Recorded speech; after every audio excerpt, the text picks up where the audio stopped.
Hi, everyone, and thank you very much for coming back to join us for the part 2 of the symposium, Frontiers in Chemical Ecology. We are a part of the joint meeting of the International Society of Chemical Ecology and the Asia-Pacific Association for Chemical Ecologists, the meeting that's going on in person in Kuala Lumpur and hybrid around the planet. Here we are having a separate session inside of the meeting, this session open to the public, thanks to the sponsorship of BedoukianBio. We start now with the first presentation of the part 2 of the symposium by Ricky Fandino. He coming to us from Ithaca, from the Cornell University, and he's going to be talking about applying reverse genetics to evaluate the complex sensory mechanism in Lepidoptera. Without much further ado, let's start with the first presentation of the day. Here's Ricky. Go ahead, Ricky. The floor is yours. Good afternoon, and thank you for attending my talk. Thank you, Walter and Alvin, for organizing this amazing collection of speakers and perspectives in chemical ecology. I'm excited to contribute my perspective and hope to convince the audience that now is the time to bring Evo-Devo into chemical ecology. In holometabolous insects, the wing, leg, antenna all develop from early precursor cells, imaginal disc, as seen in this illustration of the Drosophila larvae, that predetermine the shape, pattern, and function of the adult, the imago.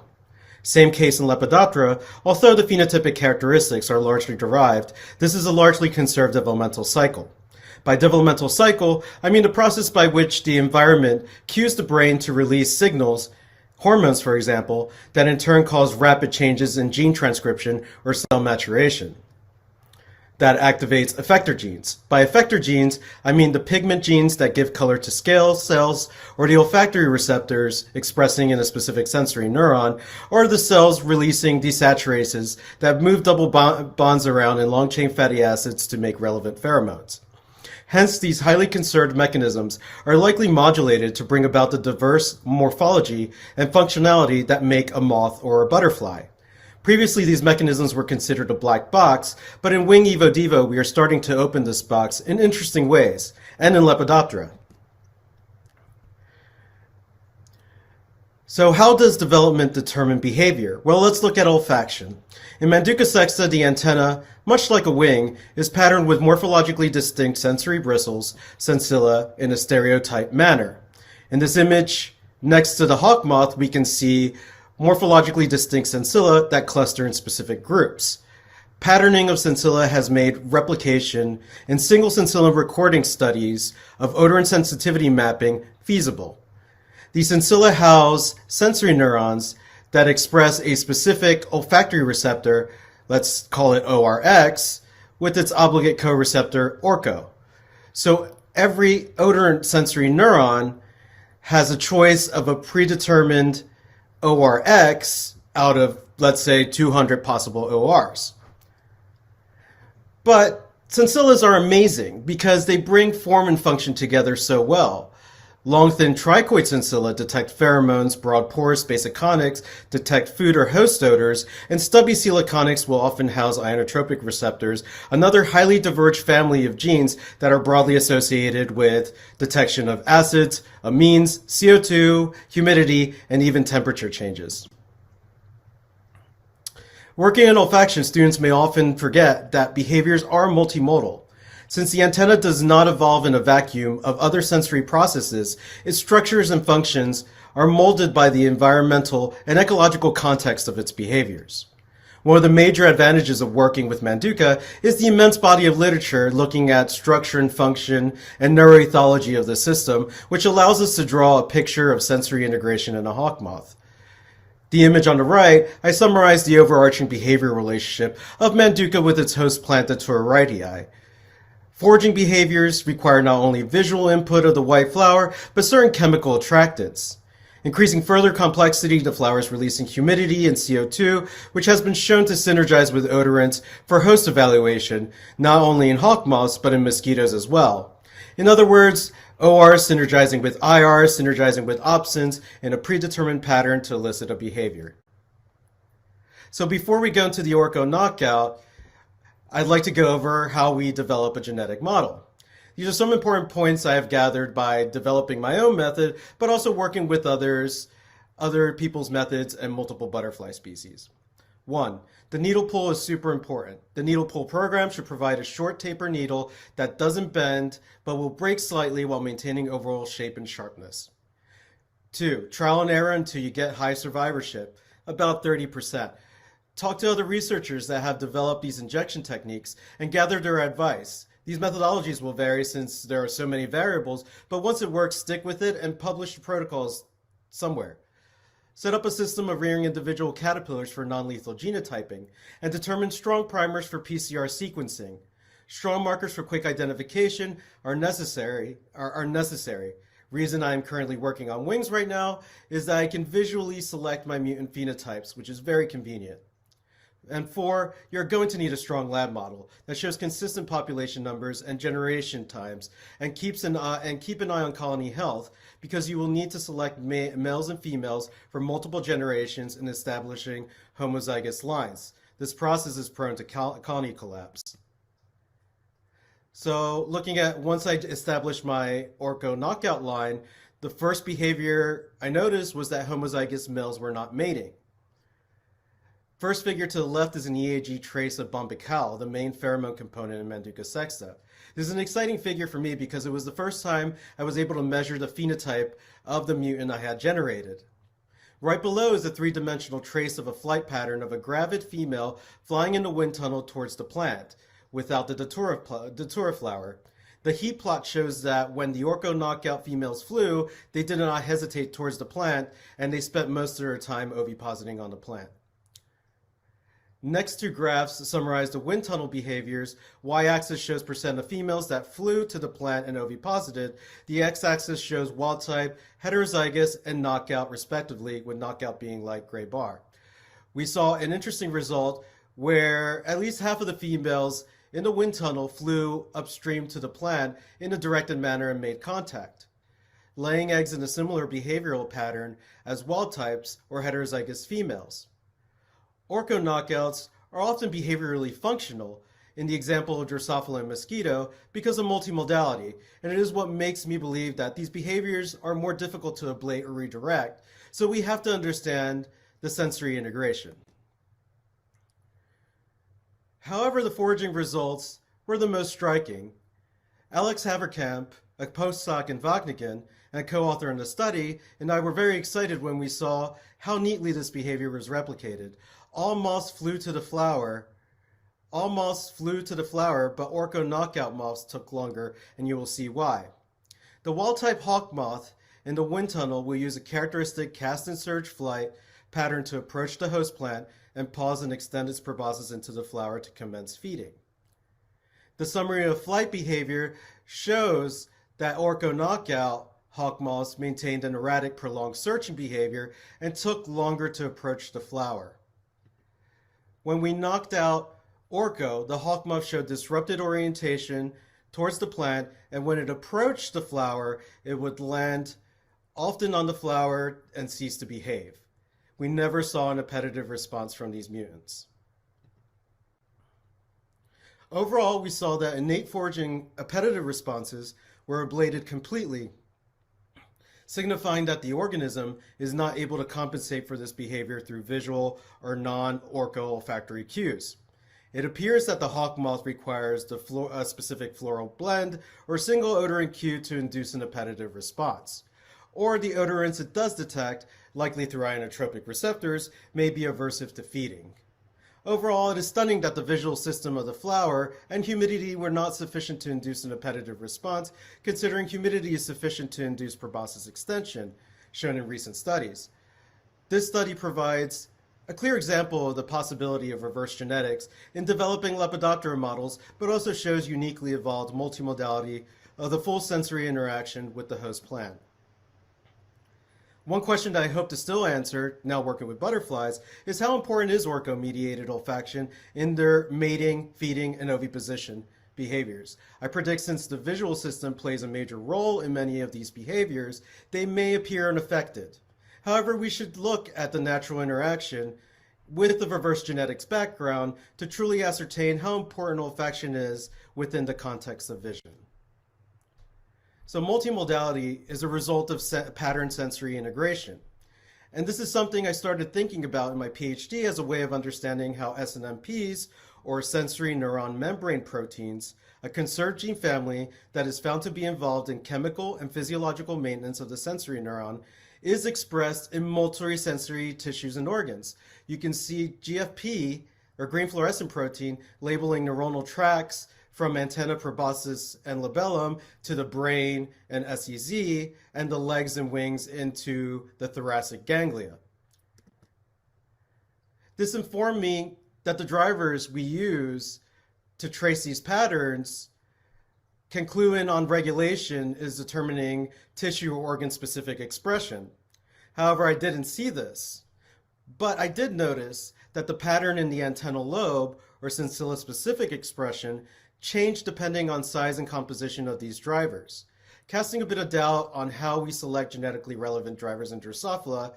But more importantly, this study hints at a possible evolutionary mechanism determining behavior through spatial patterning. So how can we make better drivers, or rather, what do evolutionary changes in regulatory loci look like? Here's an example of what we can do now.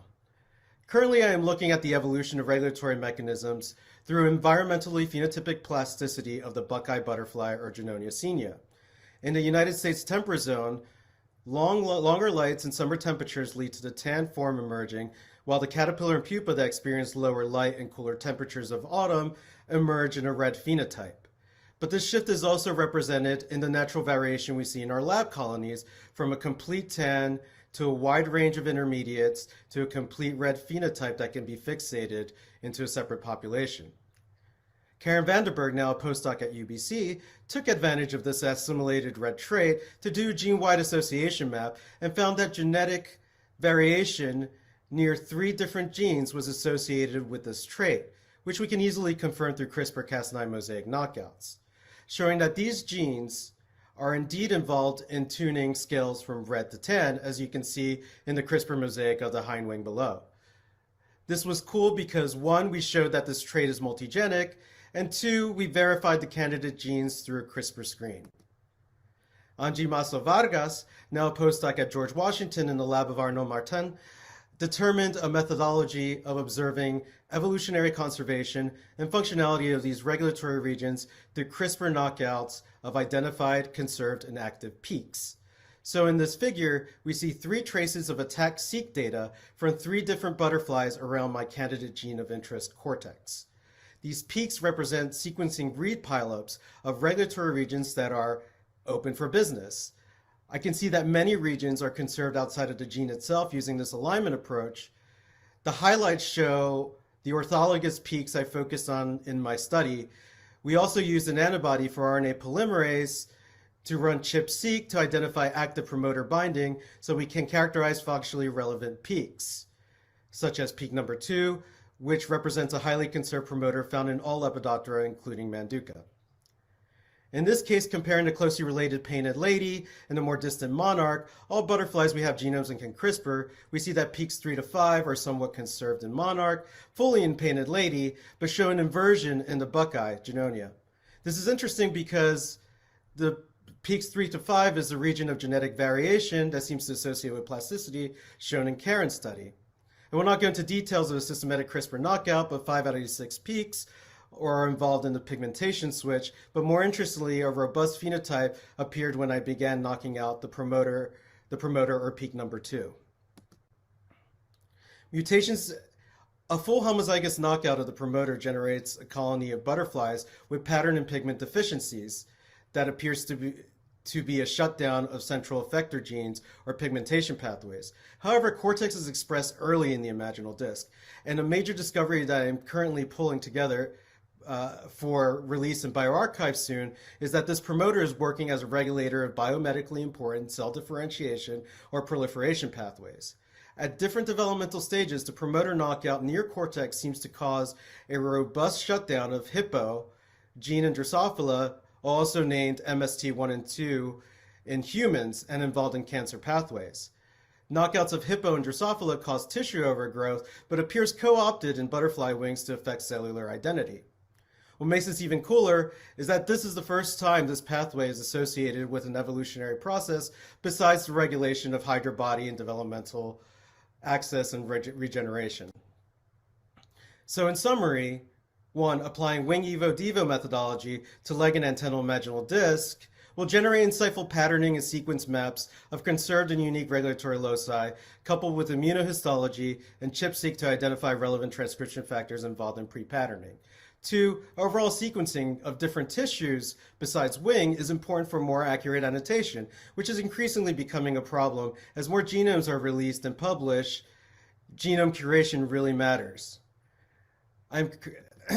3. Identifying evolving functional enhancers may lead to the development of designer knockouts where we could selectively ablate gene function in specific space and time to study the role of particular sensilla types or lineage of olfactory receptor neurons. And 4, eventually I would like to elucidate the genetic links between plant metabolomics and sensory evolution, since the evolution of the sensory system should not be isolated from the feeding or detoxification mechanisms as seen from these favorite host plants of Manduca, Junonia, and Monarch respectively. So the big question would be, and I would like to ask in my future lab, is are coevolutionary processes in relation to host plant recognition and oviposition behaviors encoded within regulatory networks? Using an Evo-Devo comparative approach and sequencing multiple species of moths and butterflies with diverse resistance to secondary metabolites with CRISPR functional validation will hopefully point us in the right direction. And with that, I would like to thank Bob Reed and the grad students in my lab, Martik, Noah, and Jeannie, and the EEB department at Cornell, who have shown me an altruistic lab work environment can exist and be productive. And others along the way, too many to mention, but listed here, the DFG and the Max Planck Society for the hawk moth work, and our current work funded through NSF. Thank you, and stay tuned. Thank you, Rick. Very lovely presentation. So I hope that it's going to come some question now from the audience. Again, you should use the Q&A to type your question. If you are in the panel, you can use the chat directly for your questions, okay? So let's see if there are questions coming. Before we started with the questions that are coming, there was this publication today in Science about the long track flight of the moths. Is that in any way relate to your work, or in any way illuminate or give you some hints for future works in your research? Oh, Walter, thank you for asking that question. Yeah, no, that was very interesting. Martin Wachowski came and gave a talk in Jena a few years ago where he was starting to develop a method to track insects in natural environments. What makes hawk moths pretty interesting is that they have this long distance flight that we can't track them ever. So they managed to put a little radio tracker. I need to read the whole paper, but to see what their migratory behaviors are. So in terms like what I'm imagining is a system that we can create a mutant and try and put it out in the field and see how it navigates long distances. Of course, what we saw in the wind tunnel was, of course, a short distance interaction. But in reality, these animals are traveling long distances to find host plants, just prime areas to feed into oviposition on. So yeah, it's got great potential. Yeah, I want to read that paper in detail too. Greg Pask always has good questions, and he says, a great talk, Rick. Do you think there might be some sort of non-antennal orco involvement in normal flyers approach that was ablated in your knockout? Such an interesting effect. There was, I'm sorry, there was, do you think there might be some sort of a non-antennal orco involvement in normal flyers approach? Yeah, no, this is a very interesting question because actually, as I'm working in the wing and looking at RNA-seq data and what's being transcribed, a funny one popped up in this recent study, and that was SNMP, which I did not expect to see in wing and overall wing function. But we know that these olfactory receptors have multiple roles in different tissues, and the animals seem to behave pretty normally. The most disrupted thing was the pheromone communication, but I I couldn't see if there was an actual effect in terms of that. I think they would eventually end up feeding after a while, because we were just looking at the innate behavior, so the initial behavior that occurs. But I think given the longer time, the animal would figure it out. But yeah, interesting question. I don't know what these other like olfactory receptors that are non-antennal are doing in terms of maintaining cellular functions. There was a question here that's a little bit fragmented, but I will ask anyway. It comes from Zain, and it continues, says, what about labial pits involvement in orco or in sensation? Labial pits. No, labial pits are interesting. I think they're in Drosophila, actually. I found them when I was studying SNMPs. But in the hawk moth, the labial pits, I think that's where orco is being expressed in the proboscis tip.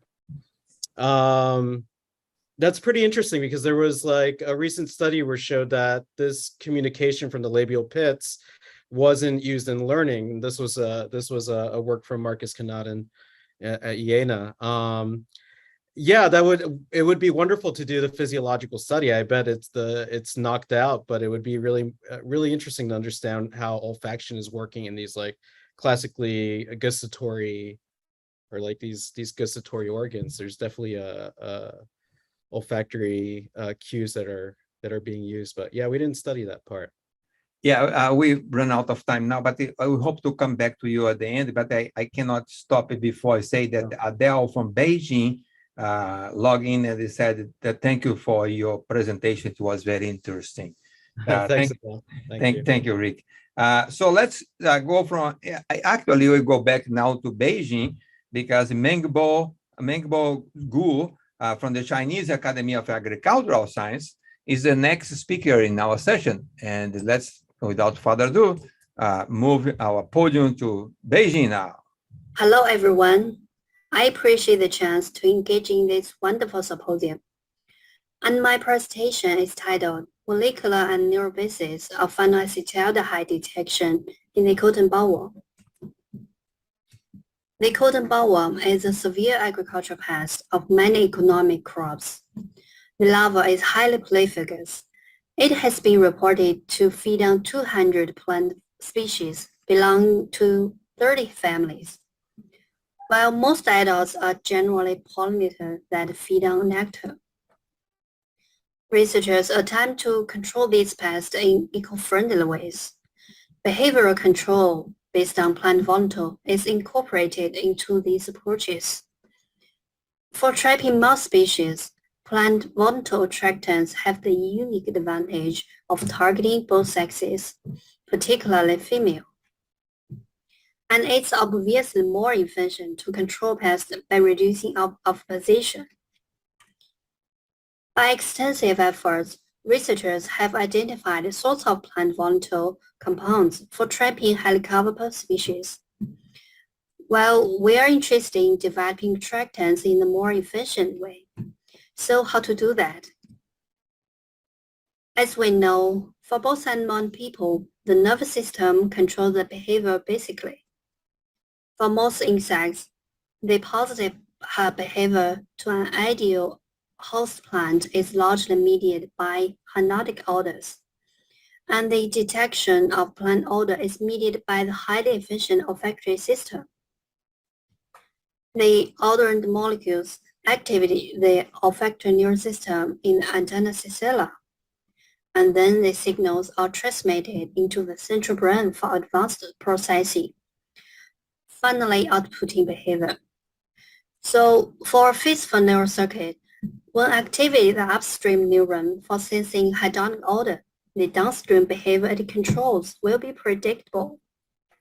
And by testing the response of a critical neuron that mediates hedonic behavior against sorts of compounds, we could obtain an ideal one for pest control.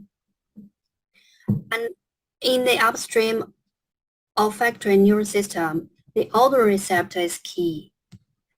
An unique OR induces an OSN with the exact function of sensing volatiles. So to obtain an ideal target for screen active compounds, it's essential to identify the critical receptor or neuron for sensing hedonic odor.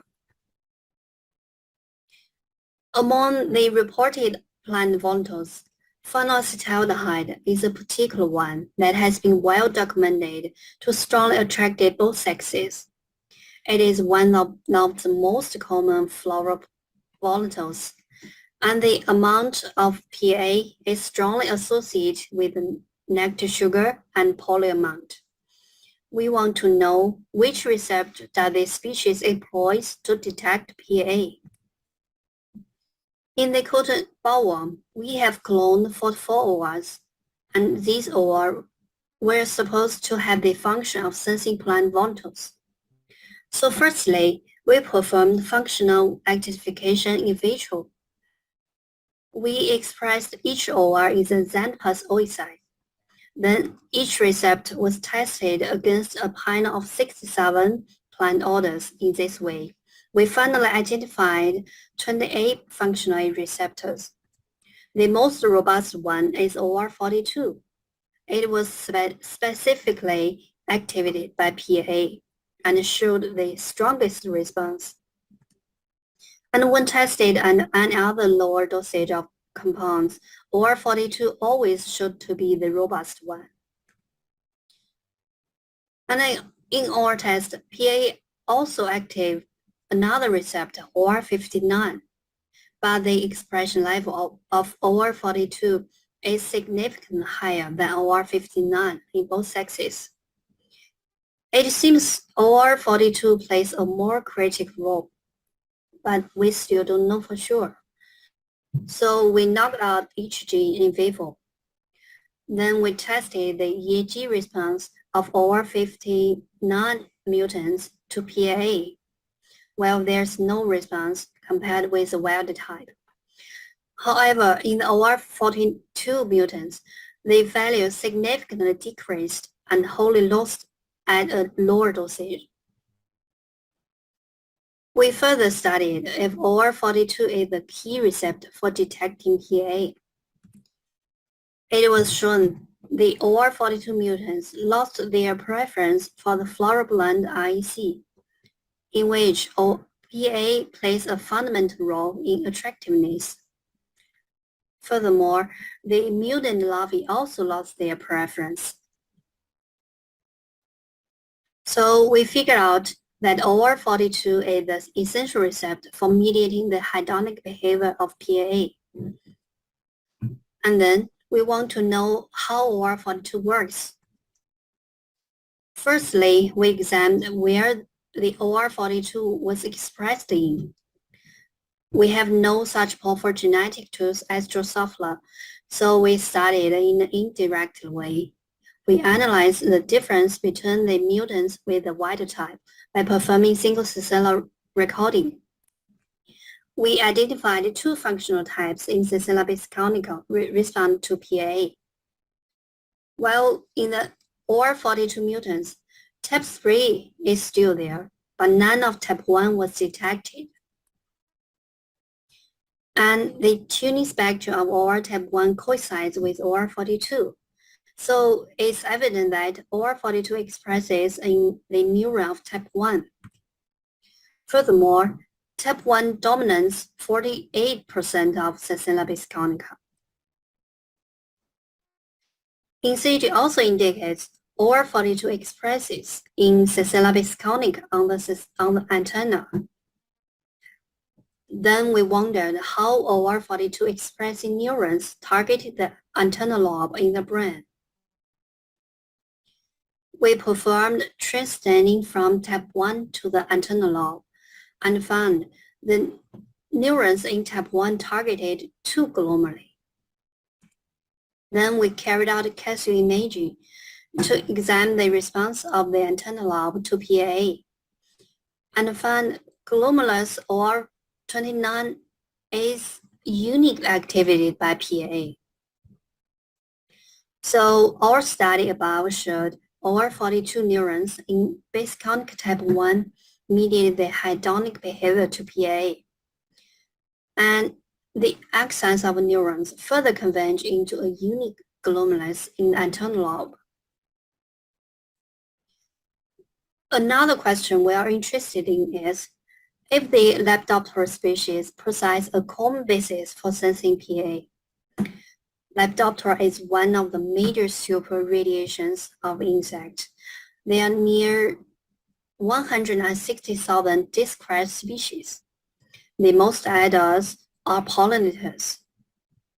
PA are one of the most common volatiles of flower plants, has been documented to attract plant of moths and butterflies. So we first built a phylogenetic tree of OR from 8 species and found the orthologs of OR42 converged into a unique clade. Furthermore, the ortholog in the close related noctuid moths also respond to PA. It seems this clade is evolutionarily conserved. So we expanded the analysis to 31 species, including 30 in Lepidoptera and 1 in Trichoptera, the caddisfly. We are pleasantly surprised to find that almost all Lepidoptera species have one single ortholog of OR42. Then we'll further study the function of the ortholog in 10 species. It turned out that they were highly conserved to sensing PA, not only in the moth species, but also in butterflies, such as the monarch butterfly, which is the specialist made to feed on the nectar of milkweed. And it is reported that the floral scent of milkweed is also permanent by PA. There is another interesting point. We found the orthologs in family of Incuranti, which belongs to the suborder Glossita, the ancestor species of Lepidoptera. They have evolved a tube-like proboscis, which enabled them to feed on nectar. But we failed to identify the function, as each of them is a partial transcriptomic sequence. And however, alignment analysis suggested they shared high identities with the other orthologs. And they might be, in fact, 2 parts from one single gene. On the other hand, in this species, there is also an OR outside the clade. Well, it didn't tune to PA, but a structure analog. We also studied the function of another OR outside the clade in order Trichoptera. It responded to none of the compound. We presume that the ancestor of OR42 evolved at least in the basal Glossita. And a hypothetical scenario might be that a gene in the ancestor species duplicated. One copy lost in the subsequent evolution, while another gained the function for sensing PA. And at that time or later, the common ancestor of Glossita involved a tube-like proboscis. Then the Lepidoptera order vastly expanded and diversified with the flowering plant crown. Maybe the OR42 orthologs make the foraging process more efficient and maintain a conserved function for sensing PA during the evolution of Glossita over near 240 million years. Then back to the cotton bollworm. The initial purpose of our study is to find an ideal target for screen attractant compounds. Our study suggests that OR42 should be the right one. By screening ordering compounds against the OR42 expressing neurons, we identified a volatile FA, which also strongly activated the neuron. Then field trials showed the captures of cotton bollworm by the blend FM, in which PA was replaced by FA, was significantly higher than the original one and other blends. Briefly speaking, there are 2 main points of our studies here. First, the odor receptor for detecting flowering plant cues are functionally conserved across moths and butterflies. Second, we figured out that the preference for PA in the cotton bollworm is mediated by a specific and sensitive neural pathway. And next, we will screen more compounds for attractants using the OR42 neuron as a target, and further study the PA neuron pathway in the higher olfactory center to study how does this pathway guidance the downstream behavior and does it interact with other pathways. That's all about my talk. So I'd like to thank the collaborators in our lab and abroad, and thanks for the support of the fundings. Thanks Dr. Leal and the other organizers. Thanks everyone. Thank you, Mengbo. Very nice presentation, comprehensive story, multi-focus on the report here. Let's see if there are questions there. Let's see here. Any questions from the? There's one question there on the chat, but I can't read that. All right. So anyhow, so let's wait for the questions. Any question come? Before the questions are coming, let me ask you this. When we look at attractants in moths in particular, it's normally a bouquet of multiple compounds. And don't you think that's make a little bit difficult to focus on one? I understand that you find that if phenylacetaldehyde, very specific response, but it's not difficult to focus on one chemical when we know that there's a bouquet of a mixture of multiple compounds normally that they are work as an attractant in moths in particular. What's your take on that, Mengbo? Oh, sorry, Leal. Can you please repeat again? Yeah, so my concern is that from the long years of chemical ecology studies with moths in particular, we know that normally they work attractants or pheromones or anything works as a complex mixture, multiple compounds. And don't you think that it would complicate your research if you focus only one compound? Because sometimes one compound, for example, does not elicit the full response in a behavior. So what's your take on that? Oh, yeah, this is a good question. For moths, especially for the cotton bollworm, it is polyphagous, and it has reported that it can be attracted by multiple plant volatiles.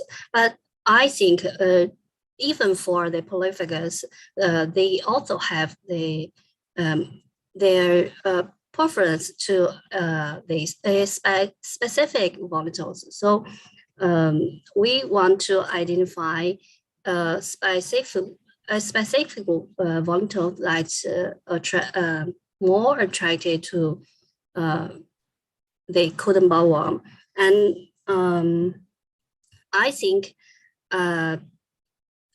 even the mouse can be attracted by multiple volatiles, but I think the PA sensing neuron, the circuit will be the basic one to synthesize with other volatiles. So the OR42 neuron for PA in our study is just one part of that. So I think. Okay, so having asked that question, in your defense, I would say that even in Drosophila, that most receptors are not specific. We know that geosmin, for example, the work of Bill Hansen and the others that they published years ago, is a very specific receptor for that compound, right? Very sensitive and very specific, Mark Stiemeyer and the others. So there are cases like that. So it's not entirely surprising that we find also. But I'm trying to see here the big picture in terms of chemical ecology, that normally we don't have one single compound respond or eliciting a full set of behavior. It might be I don't know if you have any hints of what this compound is for. At this point, do you have specifically what's the behavior that they elicit, or there are multiple behavior associated with that? So what's your thought on that? Even if you don't have the data yet, but what do you think about that in the future? You mean does any mouse and butterfly threatened by this compound? Yeah. So what's the role of this compound in the? Do you think that's only attraction, or attraction of male on attraction of female? What do you take for this compound in terms of activity? Okay. And I think this compound will always attract many other moths and butterflies. And it has been well documented that PA attract multiple Lepidoptera species. But we cannot know if all the Lepidoptera species have the preference to PA. And for specific species, it usually occupies a different ecological niche. So they may use different subside of plant volatil to navigating towards the ideal host. But I think the PA might be the basic one for sensing the unit for guidance. Maybe the food behavior for survival. Okay. Yeah. There is. They use even PA for attractants of moths, right, in traps. I think we run out of time, but there is a good question that coming here from, I think, come from Australia. David Williams is asking, could the PAA indicate phenological stage of the host, and the other volatiles indicate hosts? Very profound question. So I don't know, but I think PAA is a very good injector for a sugar and pollen amount. Yes, thank you very much. Sorry about that, the disruption here. The timer coming in. Okay, so we shall then move on for the next presentation. I will go back to you, Mengbo, at some point. Thank you. Thank you very much for your lovely presentation. And we move on now, and we're going to invite Carrie Menuz. She's from the University of Connecticut. And for some reason, she's also talking about olfaction. Now, a different angle of olfaction. Conserved anoctamine regulates olfactory neuron firing. And let's invite then Karen. Karen, the floor is yours now. Good morning. Today, I'm going to be talking to you about my lab's recent research of conserved molecules involved in insect olfaction. So as many of you know, the initial steps in odor detection are conserved across insect species. Whether it be a moth or a fly, odorants are detected by the sensory neurons found in the sensilla, which cover their antenna. And within a sensilla, the olfactory neurons detect odorants that come in from the outside through small pores in the sensillum shaft. The odorants can interact with receptors on the neuron dendrites, and these receptors are members of one of two large gene families, the ORs and the IRs, where each family has numerous tuning receptors that can determine which odorants a particular receptor binds to, with each neuron generally expressing just one type of receptor. Now, despite the fact that for the past 20 years, most research, at least at the molecular level, has centered on these families, it turns out that they're actually very poorly conserved across insect species, probably because they have different ecological needs. And so one of the key goals of my lab is to find conserved molecules that play important roles in insect olfaction. And the way we do this is that we often use bioinformatics and transcriptome analysis to try to identify interesting candidate genes. And in our first study, we were looking for genes that might be involved in the function of coeloconic sensilla. These sensilla normally respond to ammonia and carboxylic acids, odors that are really key for the ability of insect vectors to detect humans. And so using a transcriptomic screen, we were able to identify two genes, AMT and RH50, that were each expressed in wild-type flies but not very well in flies lacking Coeloconic sensilla. And although they had never been studied much in flies before, I could tell they were members of this highly conserved ammonia transporter family, because these proteins have been studied from bacteria to plants and to animals. And in Drosophila, there are just two members, AMT and RH50. So I knew that they were ammonium transporters. And I also knew that ammonia tends to play a really important role in the ecology of many insects. So lice, mosquitoes, and assassin bugs, as well as other biting insects, tend to be attracted to low levels of ammonia released in our sweat and our breath. Similarly, Drosophila and other non-pest or non-biting insects also tend to be attracted to ammonia. And in both cases, these are taken advantage of by the inclusion of ammonia in various lures that tends to attract these insects to them. So previously, we knew that Coeloconic sensilla detect ammonia both in Drosophila and in other insects. And within Drosophila, there are 4 functional classes of Coeloconic sensilla, AC 1 through 4. And it's the AC1 class that responds most strongly to ammonia.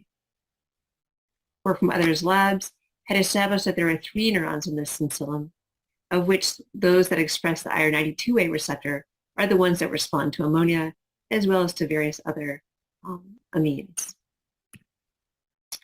And so when I started my own lab, we made a reporter line for RH50. And when we used this to drive GFP, we could see that it labeled neurons, as you can see here, and over here it was co-labeled with ELAB, a neuronal marker.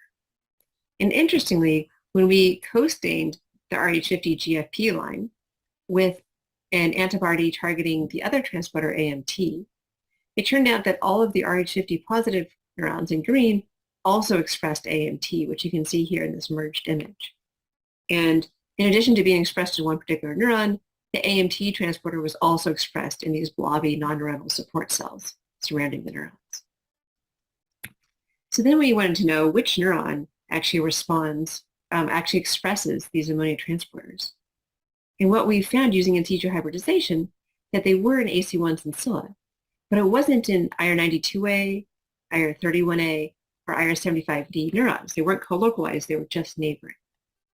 And so we finally determined then that there's actually a previously undetected 4th neuron in these sensilla that express the RH50 and ammonia AMT transporters. So what do these neurons respond to? To address this question, we collaborated with Jamie Jean and his student and did GCamp imaging either on RH50 neurons or on the IR92A neurons. And we were imaging their projections into the antennal lobe of the brain. And what we found is that these newly discovered RH50 neurons only respond to ammonia, whereas the IR92A neurons respond both to ammonia and to a variety of other amines, similar to what had been reported previously. At the behavioral level, we used a T-maze assay to determine whether or not the loss of these neurons would affect the ability of flies to be attracted to ammonia. And so here you can tell that there's a positive preference index in control flies in gray, meaning that odors that flies will innately walk over to the side of the arm that has ammonia in it. And this is lost when we ablated the RH50 and AMT neurons using diphtheria toxin. Okay, so now we knew what the neurons like to respond to, but what's the molecular basis of the ammonia sensing? And in particular, we were curious whether or not these ammonia transporters can mediate ammonium influx and thereby act as an ammonia receptor. Because we imagined that, you know, if they were just sitting in the neuron membrane, that whenever ammonium came outside the sensillum lymph, it could permeate through these transporters and depolarize the neurons, similar to what had been seen with their role in other species. And importantly, all ammonia transporters are highly selective for ammonium, which would be very consistent with our GCamp imaging data.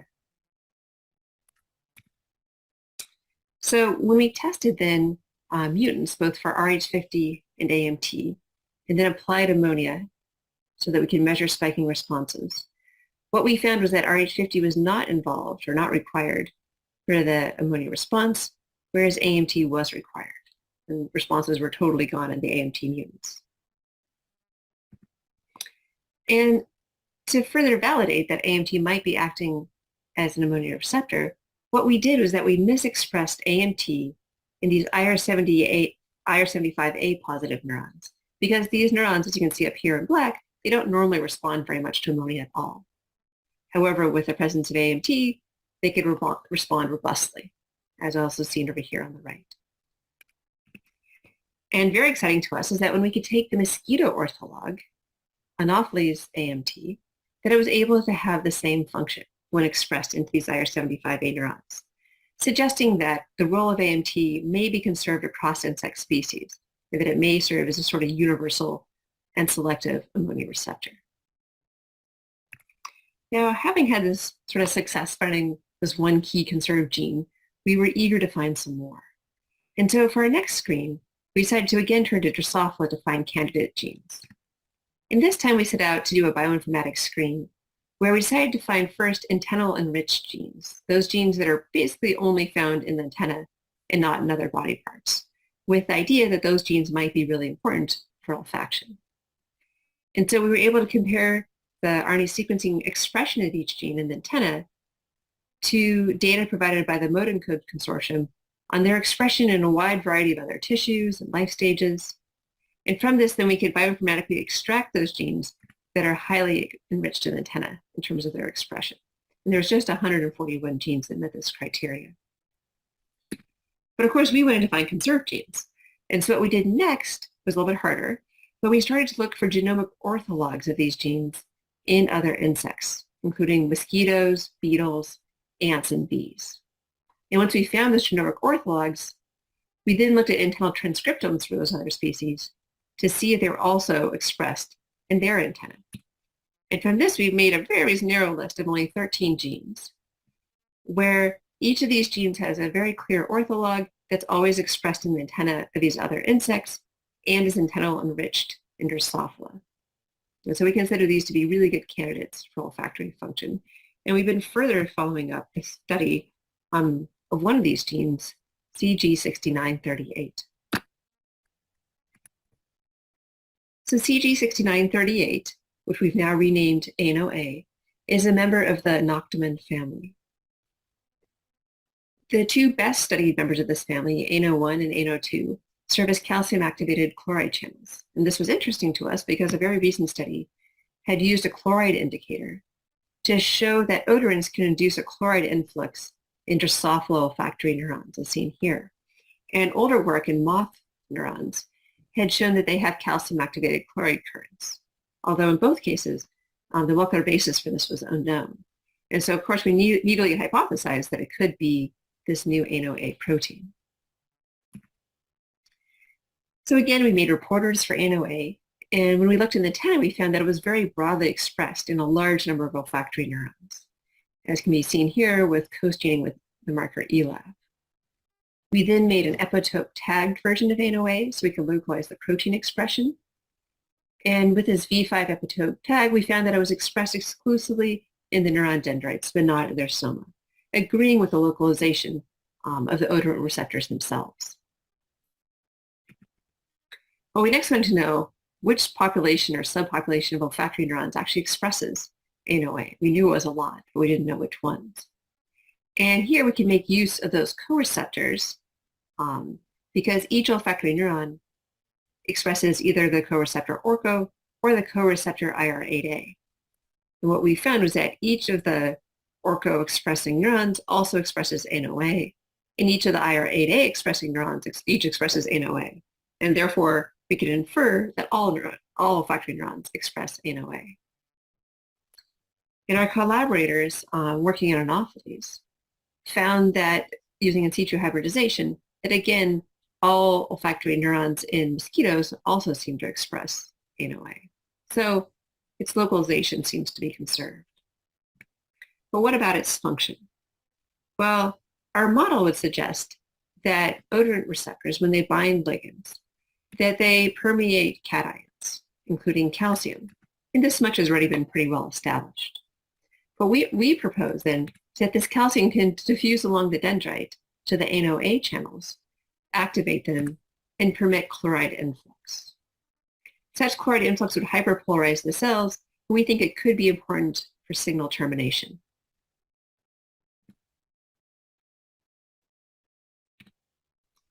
So to test this, we made an ANO-A mutant where we should be able to stop that chloride influx. And we chose a particular syncyllum that was known to have chloride influx in those experiments by the other lab. And what we can see here is responses mediated by the AB3B neuron, these smaller spikes you can see here. And the ethyl-3 hydroxybutyrate induces a small increase in the spiking frequency in wild-type flies and a much larger spiking frequency change in the mutant flies. That would be consistent with the loss of chloride influx.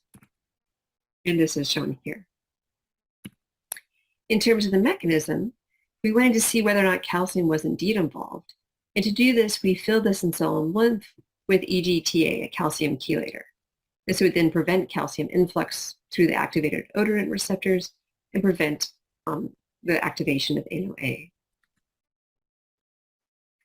So in wild-type flies, we see the EGTA increases spiking responses, similar to what was seen in the ANO-A mutants.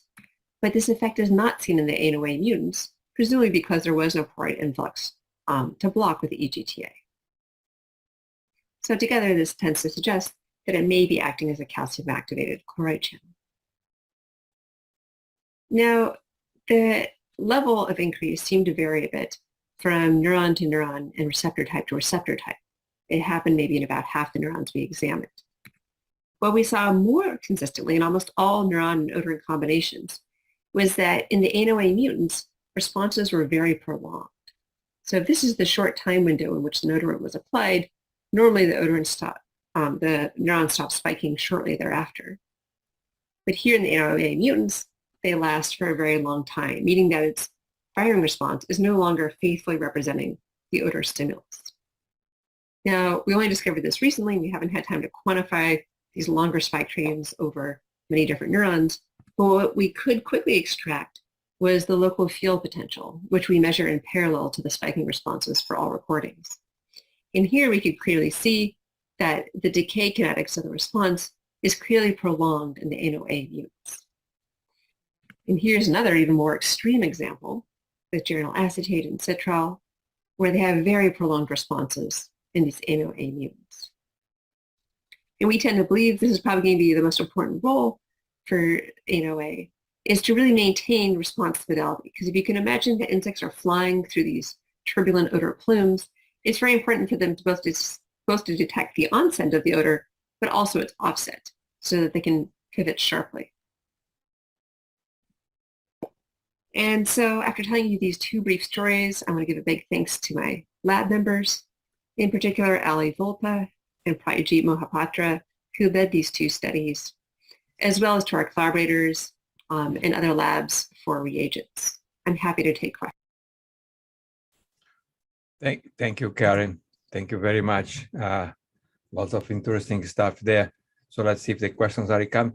Would you take a little bit of the time now to elaborate more what you mean by this the delay recovery phase, and what's the implication? Probably during the presentation, you didn't have much time and have to focus on 15 minutes. Can you elaborate a little bit that, keep in mind that some of the audience are not in the electrophysiology field? Of course. So, I mean, in general, when you have an influx of negative ions like chloride, that's going to tend to shut down the response of these olfactory neurons. And our thought is that in this sort of more natural environment than what we do with our e-phys rigs, right? Most odorants aren't just sort of steadily applied, especially if they're an odor from a distance. Instead, right, they're in plumes. There's going to be periods where they come on and come off and come on and come off. And part of being able to navigate through that plume is being able to recognize that fluctuating odor stimulus. And that if you think about it, the odorants are going to come inside the syncylla to the lymph. And there they're going to interact with receptors, but it's much easier to quickly remove the stimulus outside the syncylla, right, in the air. It's easier for it to blow away quickly than it is maybe to quickly unbind the receptors and have the odorants from the lymph then diffuse out of the syncylla. And our thought is that if you want to quickly have the neuron being able to follow or to spike whenever there's an odorant outside the sensilla, it's going to be helpful to be able to shut down their response fairly quickly, possibly faster than some of those odorants either get degraded or faster than they can leave, so to speak, the lymph again. And we think this process, when it's disrupted, this calcium activated chloride channel, that's where you start to see sort of prolonged responses. And that is probably depends on which odorant you're looking at. Some odorants seem to decay fairly quickly on their own. They maybe not need the help of this particular process. Whereas other ones seem to decay a bit slower naturally. But if you have this process, this chloride channel, you can have them shut down very quick, more accurately reflecting what's actually happening in the environment, even though the odorant itself may have a relatively slow unbinding rate from the receptor. So for the panelists, if you cannot type questions in the Q&A, you can use the chat, and I'll monitor from here for the panelists. Another question here comes from Greg Pask. This is all really cool, Karen. Thank you for doing that. Do you find any differential effects of NOA removal from neuron A and the B neurons, or C and the D, etc.? Wonder if those larger olfactory receptor neurons are louder without chlorine termination? That's a great question. So we've only examined, I think, 5 neuron classes so far, so I can't speak to all of them. But in that very limited subset, it does seem that the B neurons are more affected by the loss of NOA when we look at just that peak firing rate in that 500 millisecond window. Although again, it does somewhat depend on the odor and receptor combination, so it's not a universal rule.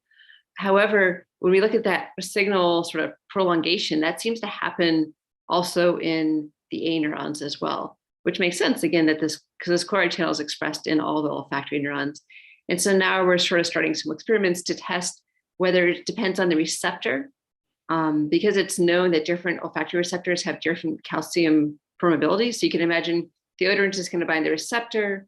It allows in some calcium, but if some receptors allow in more calcium than others, of course, that would affect the ability to activate this anoctamin. But there's also the other possibility that there's different calcium handling inside the neurons themselves, different calcium buffers, maybe different levels of mitochondria, which has been reported recently by Chen-Zhu's group, an eLife paper last year. And so we're doing some receptor misexpression, trying to see, is it the receptor or the neuron environment that's really determining this sensitivity? Amber in the panel, she says, great talk. Have you done any work to see if there are dose-dependent effects of odorants on the ability of this channel to stop the signal? So we did dose response curves. I didn't have time to show all the data. And for those that are affected, it tends to shift the dose response curve.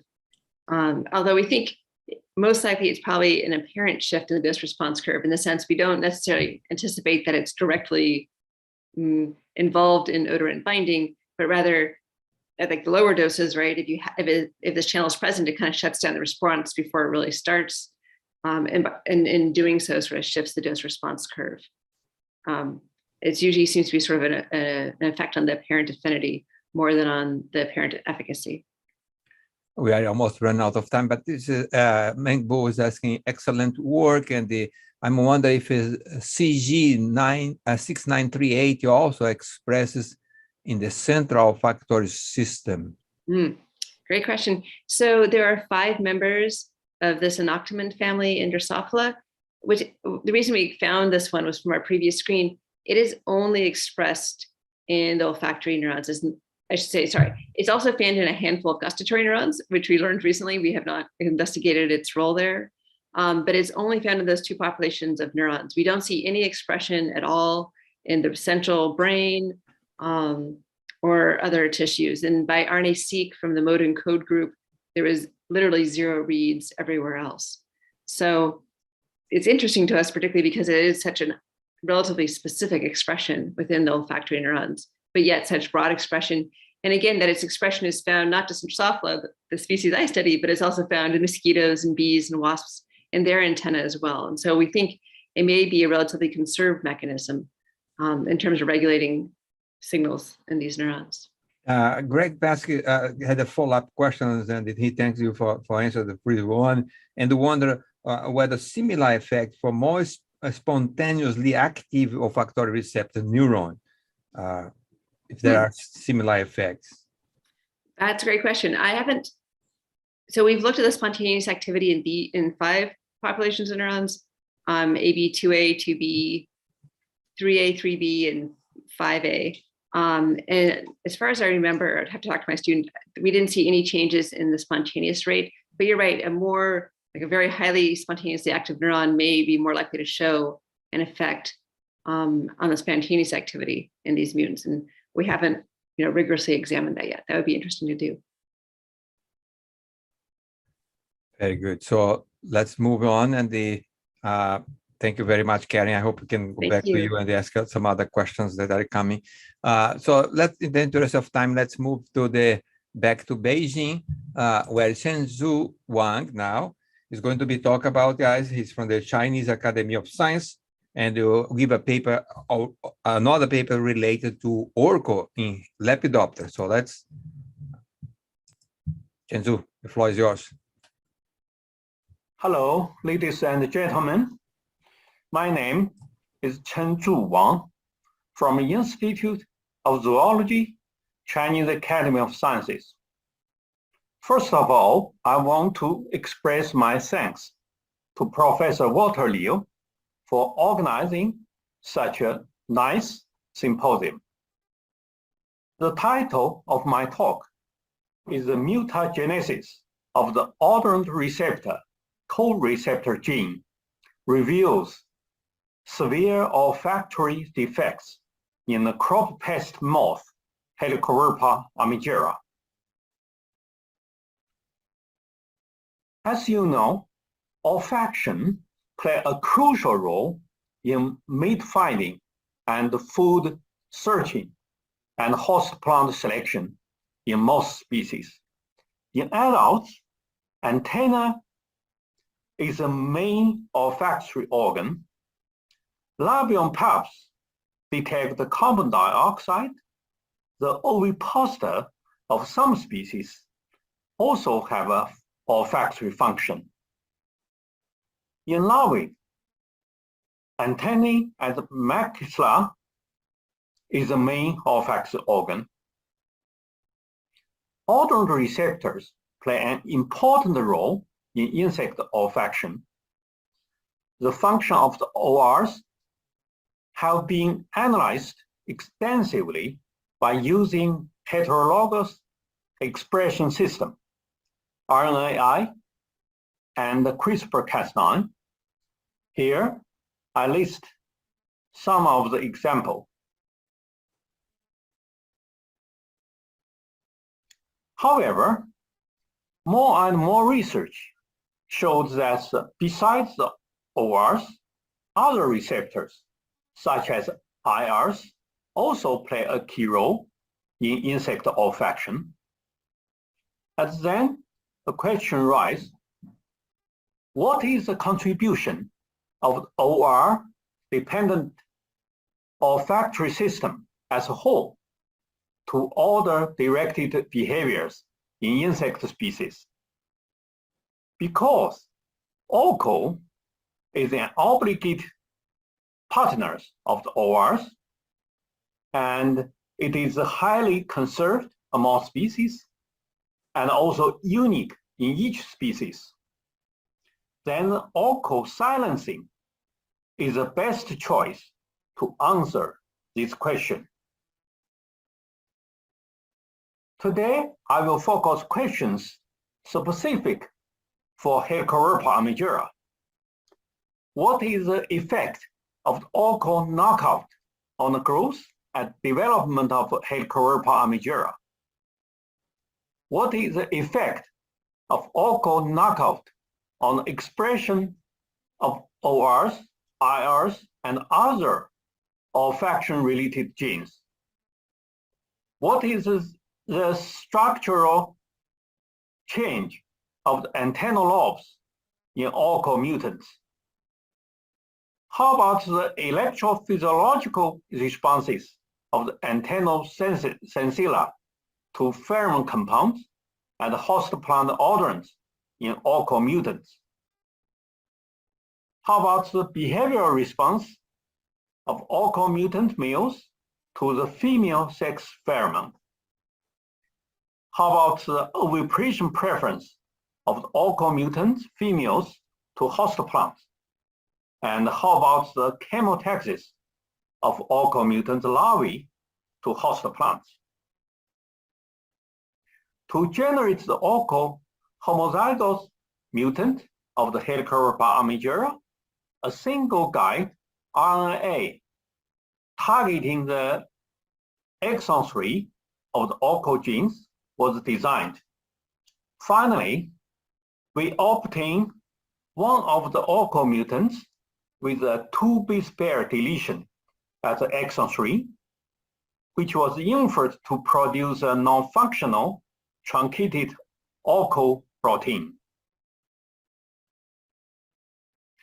3 cross combinations of the alcohol homozygote mutants as a wild type were carried out.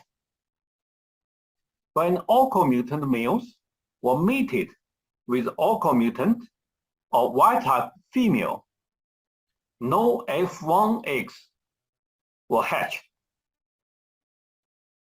When alcohol mutant female were mated with wild type males, the F1 hybrid were fertile, and the F2 follows the Mendelian separation law.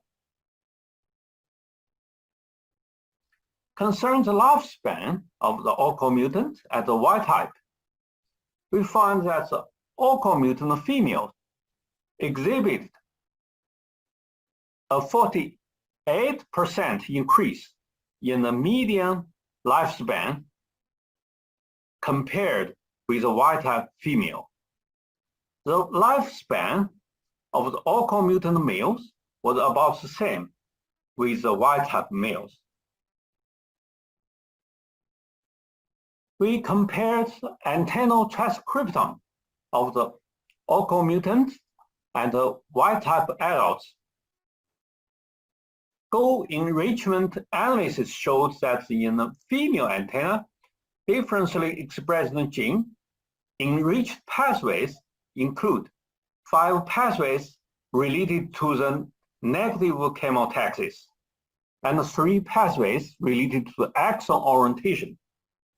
In male antennae, differentially expressed genes enriched pathways include 2 pathways, olfactory receptor activity and the neuron projection membrane. We compared the expression of all identified ORs, IRs, GRs, TRPA1, PPPs, and GOPPs of the alcohol mutants and the wild type adults. Although some genes were upregulated, such as OR20, and some genes, such as the OR13, are downregulated. However, the alcohol knockout has no serious influence on expression level of most ORs, IRs, and other olfaction-related genes. We compared morphology of the antennal lobes of the alcohol mutants and the wild type adults. In both sexes, the total volume and the total number of the glomeruli in a single antennal lobe had no differences between alcohol mutants and the wild type. EAG experiment shows in the female, wild type had a robust EAG responses to 20 plant odorants, but limited response to these compounds were observed in alcohol mutants. For males, strong EAG responses to 23 compounds include 4 pheromone compounds were observed in wild type, while alcohol mutants were anosmic to these plant odorants, and pheromone compounds. Single sensillum recording of trichoid sensilla in oco-mutant and wild-type males to pheromone compounds showed that in the wild-type males, 3 types of the sensilla were located and detected. Type A is about 72% of the total recorded 70 sensilla, and type B 4%, type C for 8%. However, in oco-mutant males, no antennal sensilla responding to sex pheromone compounds were located and detected. Wind tunnel test shows the wild-type males showed robust responses to the sex pheromone blend, exhibiting a sequence of behavior: flight, upwind, close, landing, copulate. While the oco-mutant males just took off in wind tunnel, only 13% exhibited upwind behavior. No closing, no landing, and no copulating. Oviposition preference test shows the wild-type females had oviposition preference to green pepper fruit discs here, while the oco-mutant females lost such a preference. Here shows the oviposition preference index. Here is the oviposition pattern of the wild type and oco-mutant. Two-choice test shows that all the wild type larvae choose the green pepper sites, and the mean time to make a choice was 6 minutes. Among oco-mutant larvae, only one of them chose the green pepper in 30 minutes, and the mean time for choices was 21 minutes. To sum up, we can conclude that first, knocking out the oco has no effect on morphology of the antennal lobe. This is different from that in the antennal lobe of the ants. Some glomeruli were lost. Second, knocking out the oco results in no severe change in expression of ORs and other olfactory related genes. Third, no offspring were produced when oco-mutant were used as a male parents. Fourth, the oco-mutant males cannot find mates, and females and larvae are disabled to detect the host plants. This work is just finished in my laboratory. It has not been published. The main player of this work is Dr. Fan Xiaobing. She is a postdoc in my laboratory. Mo Baotong, Li Guochen, Huang Linqiao, Guo Hou, and Gun Xinling also involved in this research. This work is supported by National Natural Science Foundation of China. Thank you very much. Thank you, Chen-Zhu. It's very nice to have you here with us today, and I appreciate that we are bringing work that has not been published yet. Like I always say, if it's to read the papers, everyone knows how to read a paper. They should not come into the meetings to read the paper, right? So this is not a journal club. So it's always great when people, as other speakers did before, present data. Of course, we can have a bulk of the data before and some recent data. That's always very nice. That's what all of the mutants is all about. Let me see here if the questions are coming. Thank you. That's an anonymous question. Thank you. Do you explain the extended longevity of work mutation in female moth? So how do you explain the extended longevity of the work mutation in female moths? Chen-Zhu? You mean the lifespan of the female? Exactly. Yeah. The actual mechanism, I don't know. But this phenomenon is also reported in Drosophila, I think. Yeah, maybe it's a trade-off. So, yeah. Okay. Did I hear well? I am multitasking here. I may miss something. Did I hear well that the EAG of a female was very clear-cut, no response whatsoever in the orca mutant? But did I hear that the male responded to the floral compounds still? Or did I mistake something here? Maybe I did. No, the floral, the male also have no response. Okay. Yeah, become polished. Yeah. All right. So okay, that's good to know. I thought that I misunderstood that part, and I want to clarify.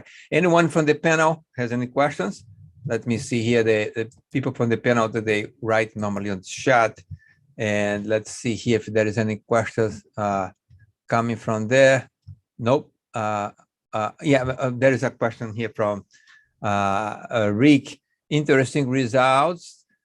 We saw that the pheromone glomeruli of the hogmouth, the manduka, were reduced in work mutants. Does this Spodoptera have a large pheromone glomerular complex? Yeah, for Helicobacter armigera, there's also a MGC in the antennal lobe. Yeah, there are 3 glomeruli, subunit. Yeah, he meant helicopter. Helicoverpa. Yeah, but there is no effect. There's no effect of knocking out the alcohol. Ricky, do you want to switch on, unmute your microphone and clarify that part, if you will? Oh yeah, no, yeah, interesting. Yeah, we saw that so the hawkmoth has a very large pheromone glomerular complex, and we didn't measure the whole antennal lobe, because I think if we were to measure the whole antennal lobe, we wouldn't see a difference, but we measured the glomerular complex relative to the whole antennal lobe. So we saw that actually that since we assume that there's no pheromone communication happening, that part of the brain is reduced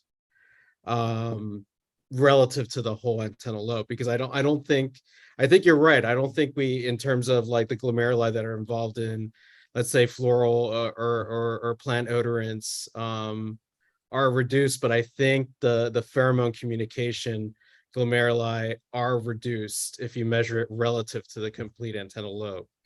I was just interested to see if if you were able to do that specific measurement. Chen-Zhu? Yeah, thank you for your question.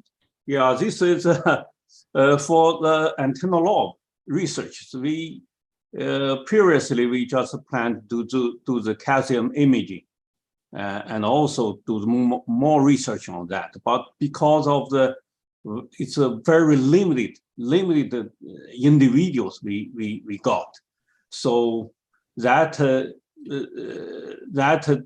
limited our research.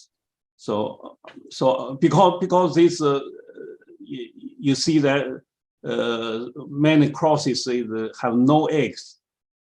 It's hard to maintain. I understand the struggle. Thank you. Yeah. So yeah. So we do our best what we can do in quite short time. Yes. So yeah, we will try it, but it's relatively easy to produce such a line, but it's difficult to maintain it. So that's a problem. Very Thank you. Good. I think Steve Matsumoto and John Hildebrand would be very happy to hear you guys talk about macroglomeruli complex and so forth, because that's where they discover in the 80s, right? That's a landmark paper. Anyhow, so any more questions? We're supposed to have a break of 20 minutes after that, but I don't see why we need a break of 20 minutes in a meeting, in a regular meeting. People want to switch from one room to the other and things like that. So do we have any more questions for Chen-Zhu? I think his time is almost over, but we could afford one more question if there is anyone there. Apparently no more questions. So instead of, I propose that instead of we take a 20 minutes break, let's take a 5 minutes break.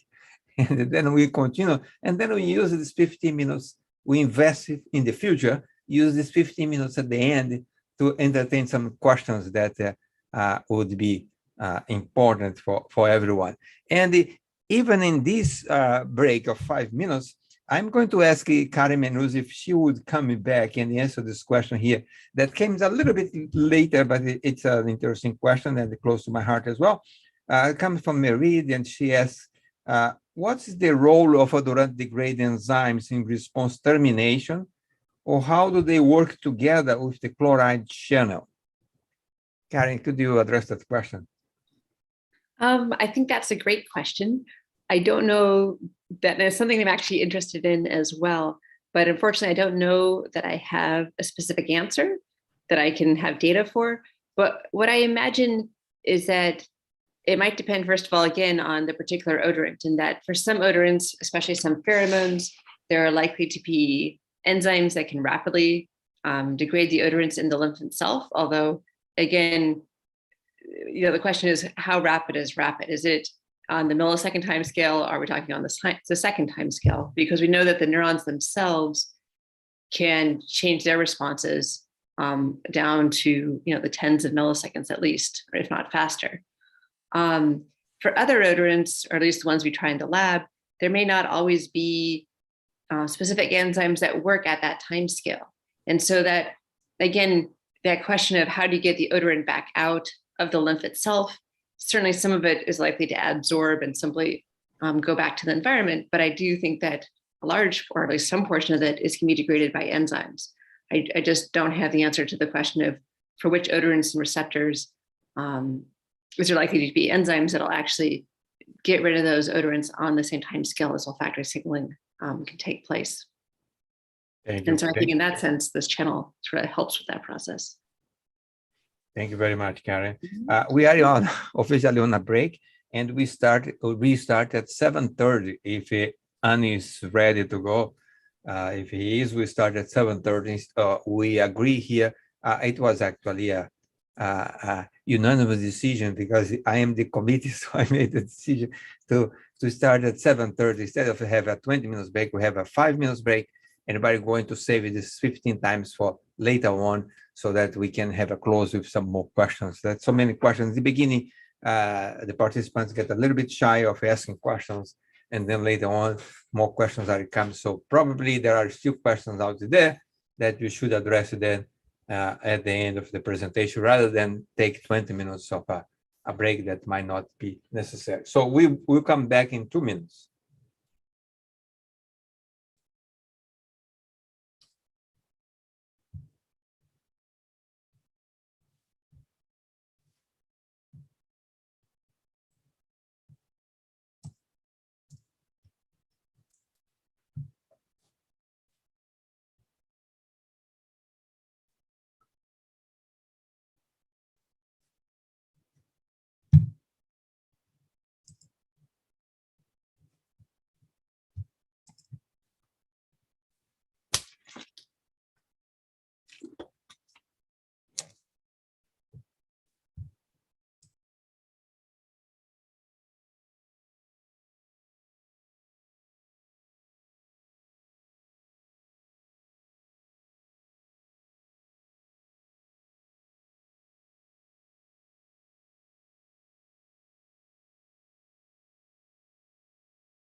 we are here on a break, and then I have a peek at the YouTube. The YouTube is not supposed to be YouTube live, so I'm not monitoring the chat there.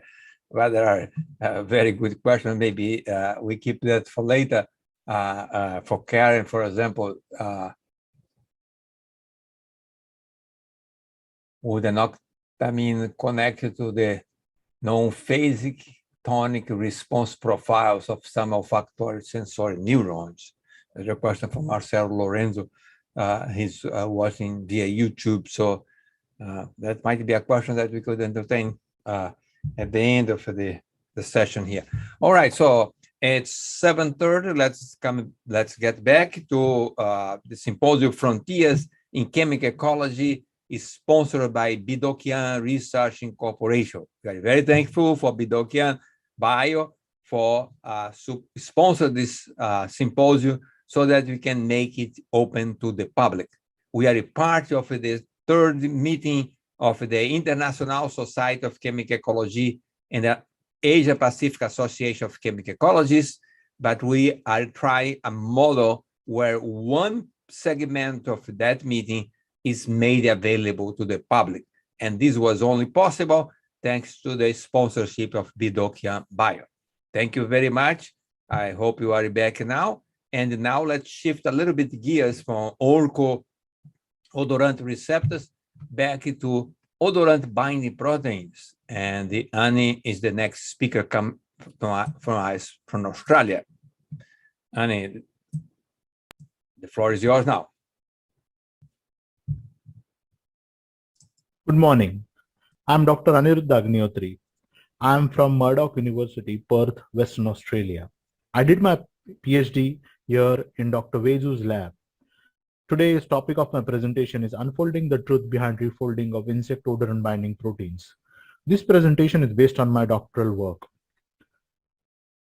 Before going ahead, let's look at the different molecular components of the insect chemosensory system. So insect chemosensory system is a complex system which involves different molecules such as gustatory receptor, olfactory receptor, chemosensory proteins, odorant binding proteins, sensory neuron membrane proteins, and ionotropic receptors. Each molecule has a specialized function, out of which today we are going to look at odorant binding proteins. So what exactly these odorant binding proteins do inside insects?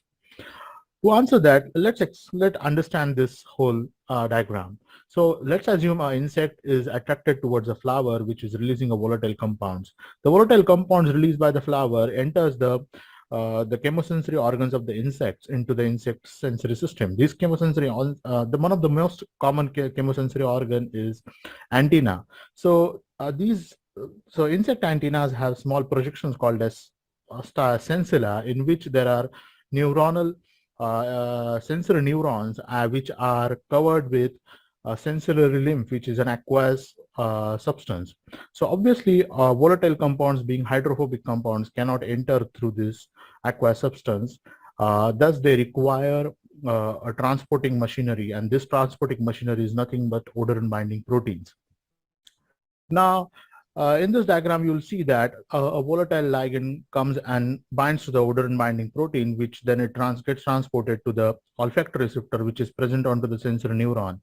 The odorant binding, the volatile ligand is released at the olfactory receptor, which in turn binds the olfactory receptor, and then the downstream signal transduction process is activated. So this is how the OBP briefly works.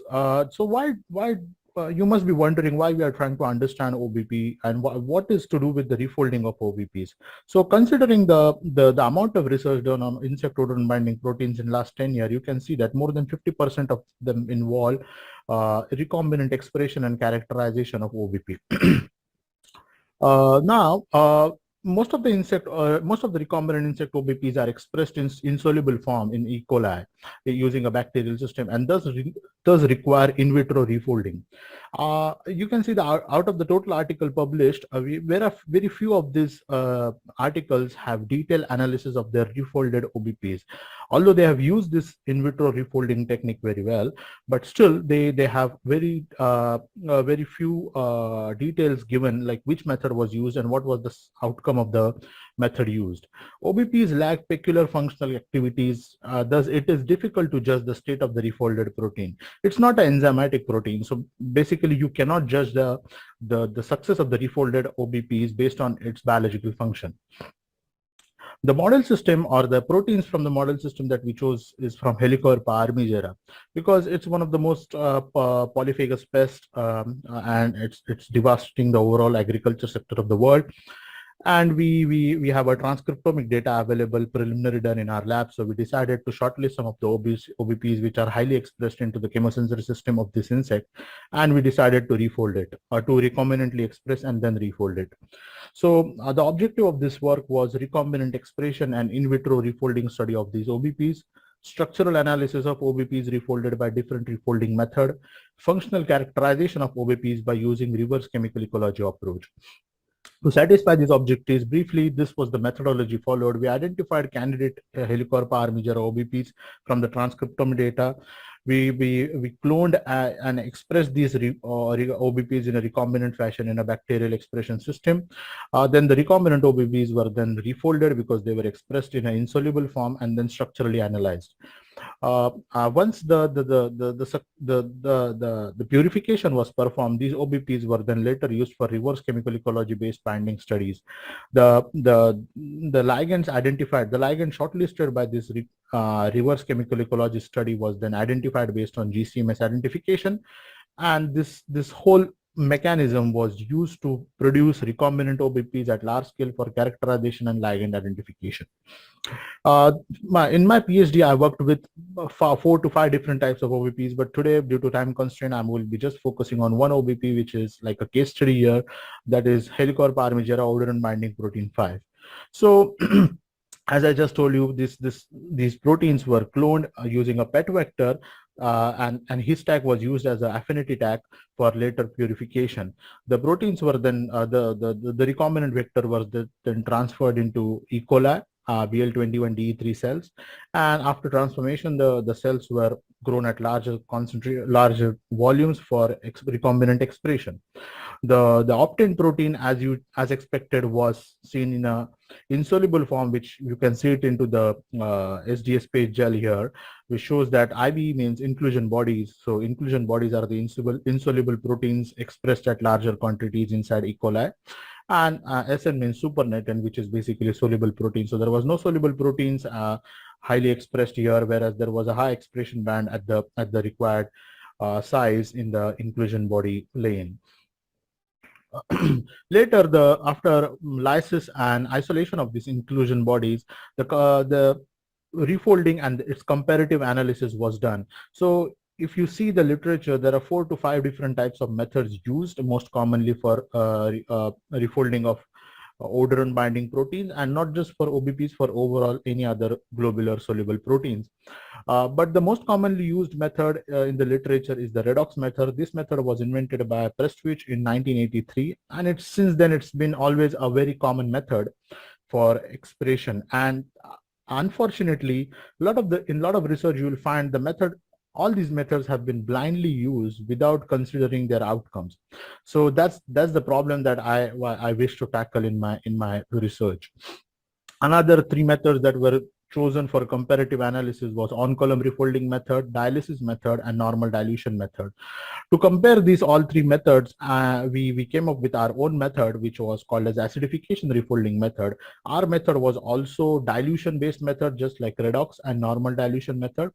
The basic principle of the refolding is that you dissolve the insoluble inclusion bodies in a high concentrated chemotropic solution such as urea or guanidine hydrochloride, and then you eventually remove the effect of the chemotropic reagent by either diluting its concentration or by completely washing it out using like dialysis or on-column refolding. So my method is a dilution based method in which we use a refolding buffer to add it into the dissolved IB solutions, and then we dissolve it into that. So after refolding with each method for OBP5, we can see that it was best the recovery of the protein post refolding in soluble form. So usually after refolding, the first indication of failed or successful refolding is to see if your protein is getting precipitated or not. So in this case, you can see that in case of acidification refolding and redox refolding, the efficiency was quite high, highest in acidification refolding with 83.3%, and the second highest in redox with 55.6%. and the other 3 methods were not really that successful. Thus, we only decided to choose these 2 methods, proteins refolded by these 2 methods further for further structural analysis.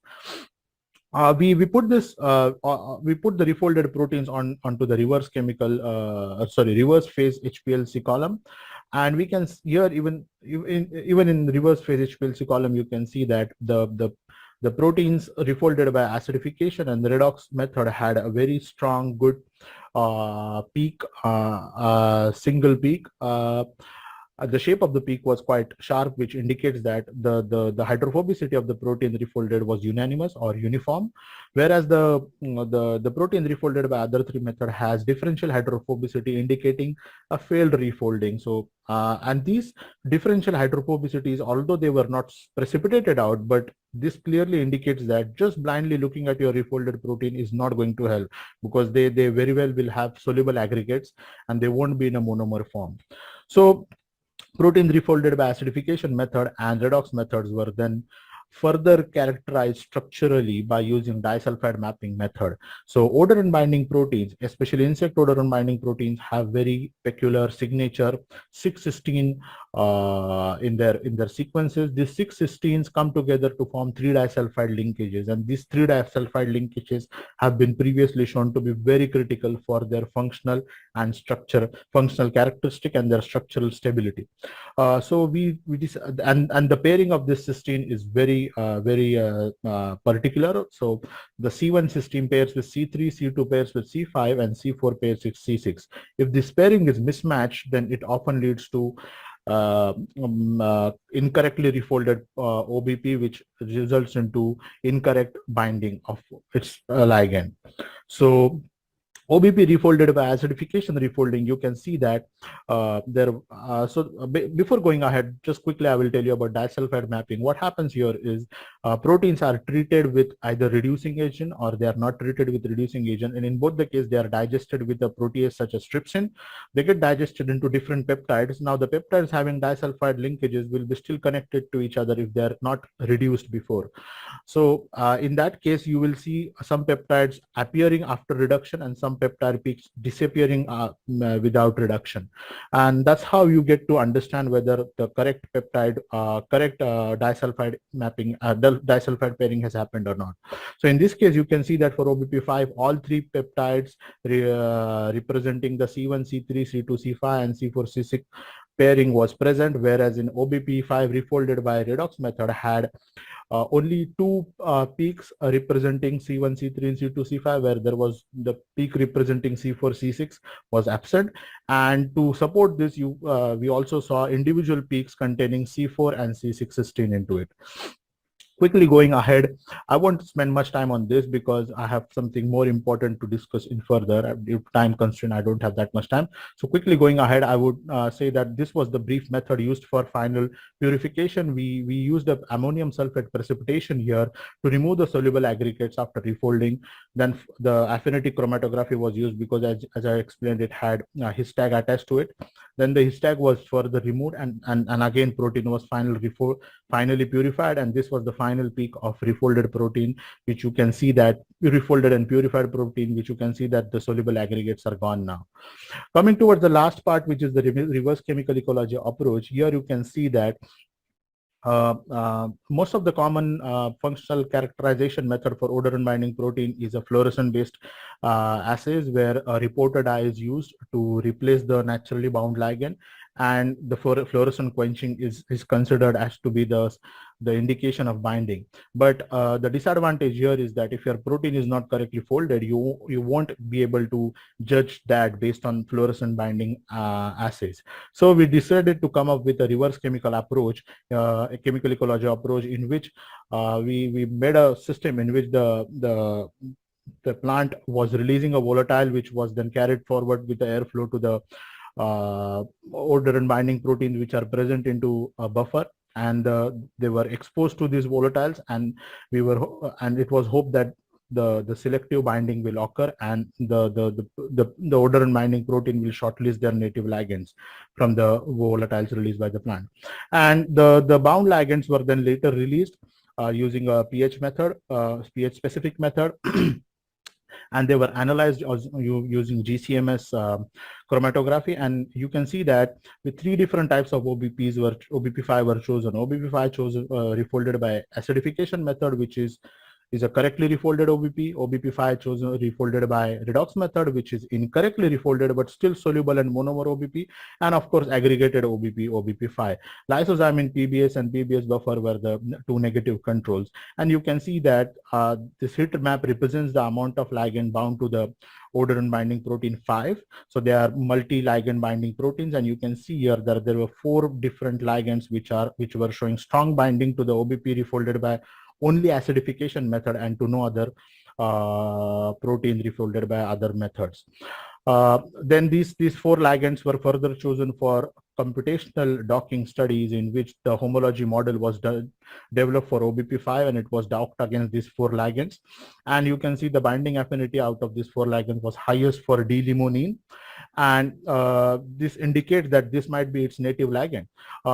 Interestingly, to support that, D-limonene was recently also identified to be as a stimulant, where olfactory exposure of Helicoverpa armigera larvae to limonene dramatically increases larval tolerance to carbamate insecticide methomyl.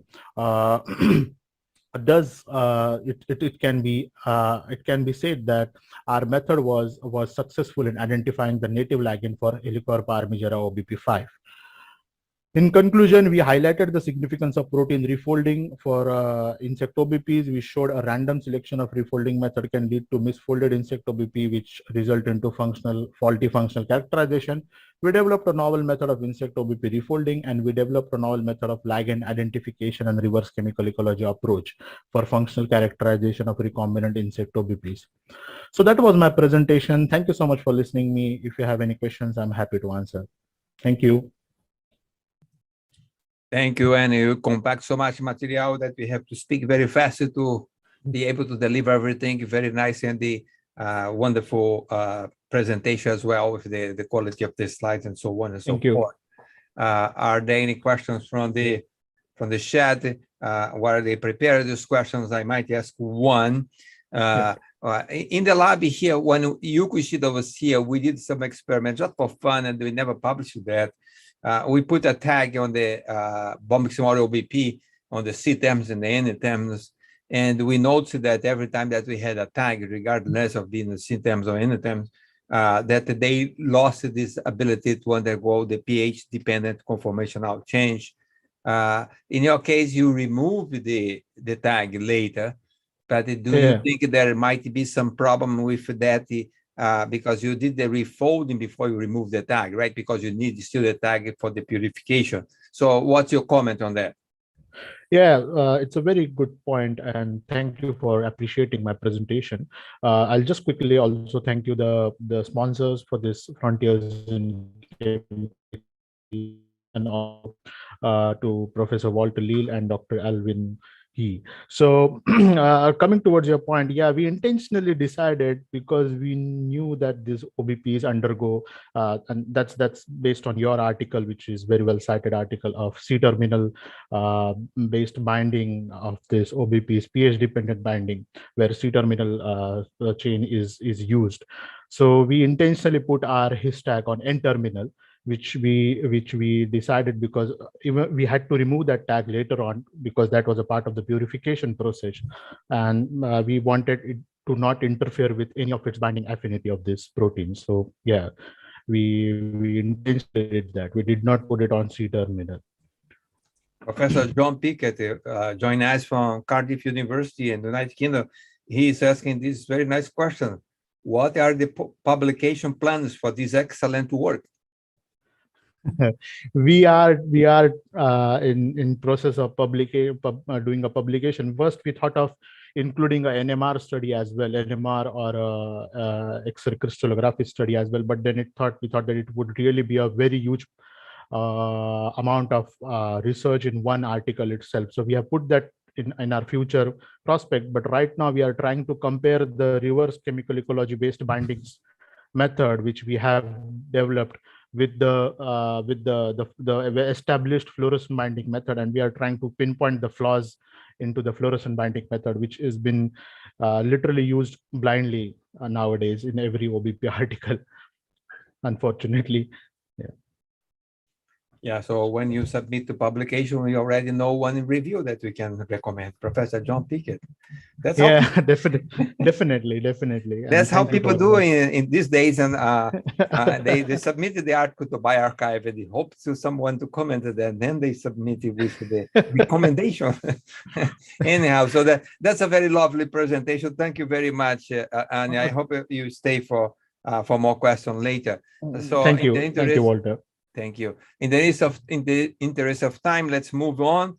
And now the next speaker here from Davis is not anywhere nearby here, me, but she's on campus now, is Amber Crowley-Gall. She's in the Department of Entomology and Nematology, and she's going to be talking about the olfactory variation among closely related Cactophilic Drosophila species.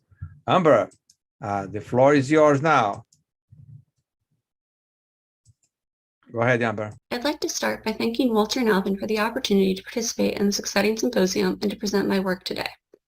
As we all know, the Earth is comprised of a series of complex environments that can vary in a wide range of traits such as habitat structure, resource availability, and competition, leading to divergence between populations.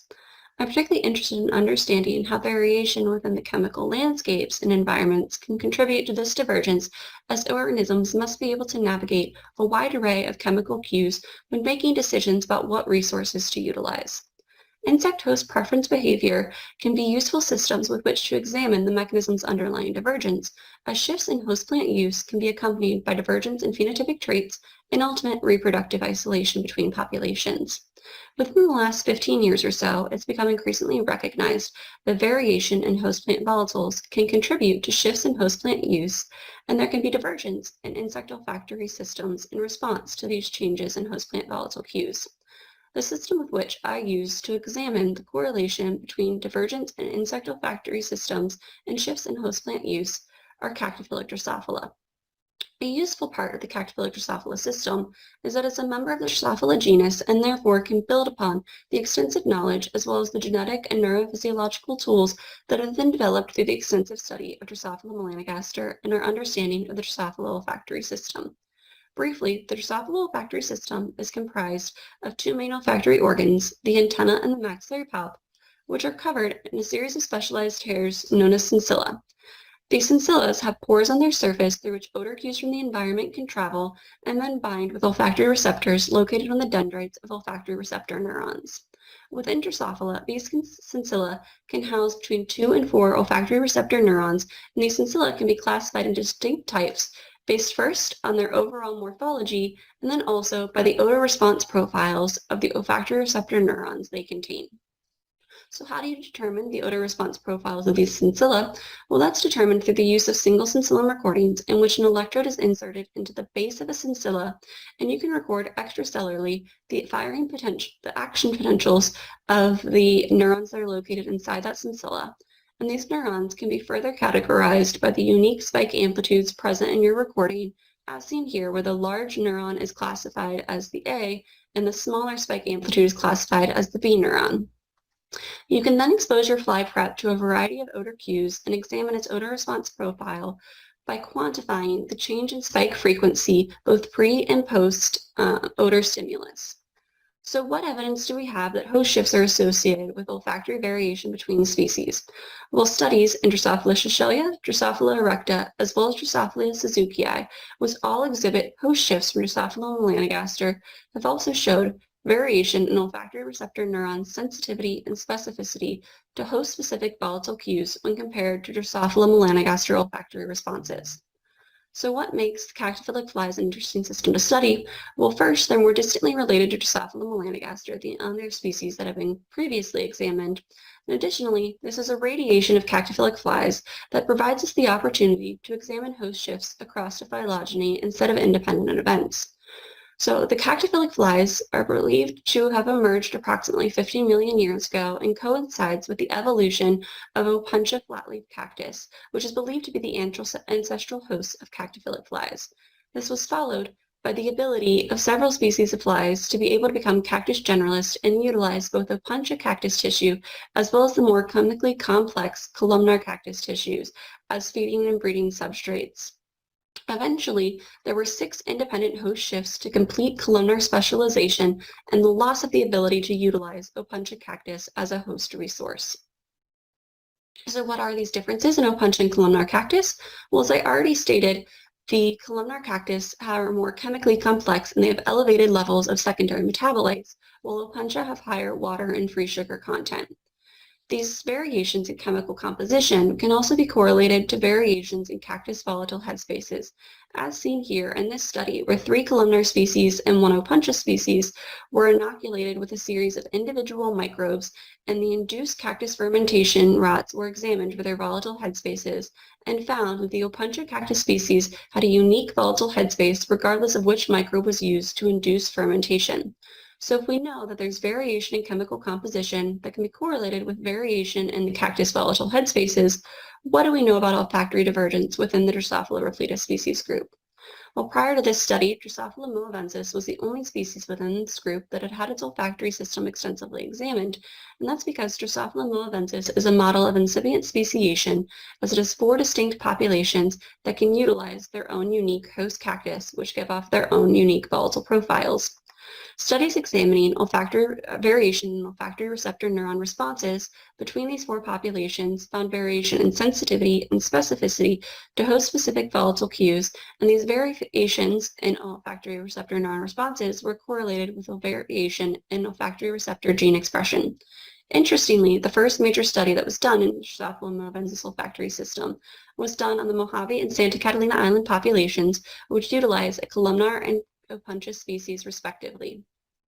So this shows that within an individual species, there's variation between populations that utilize columnar and Opuntia cactus.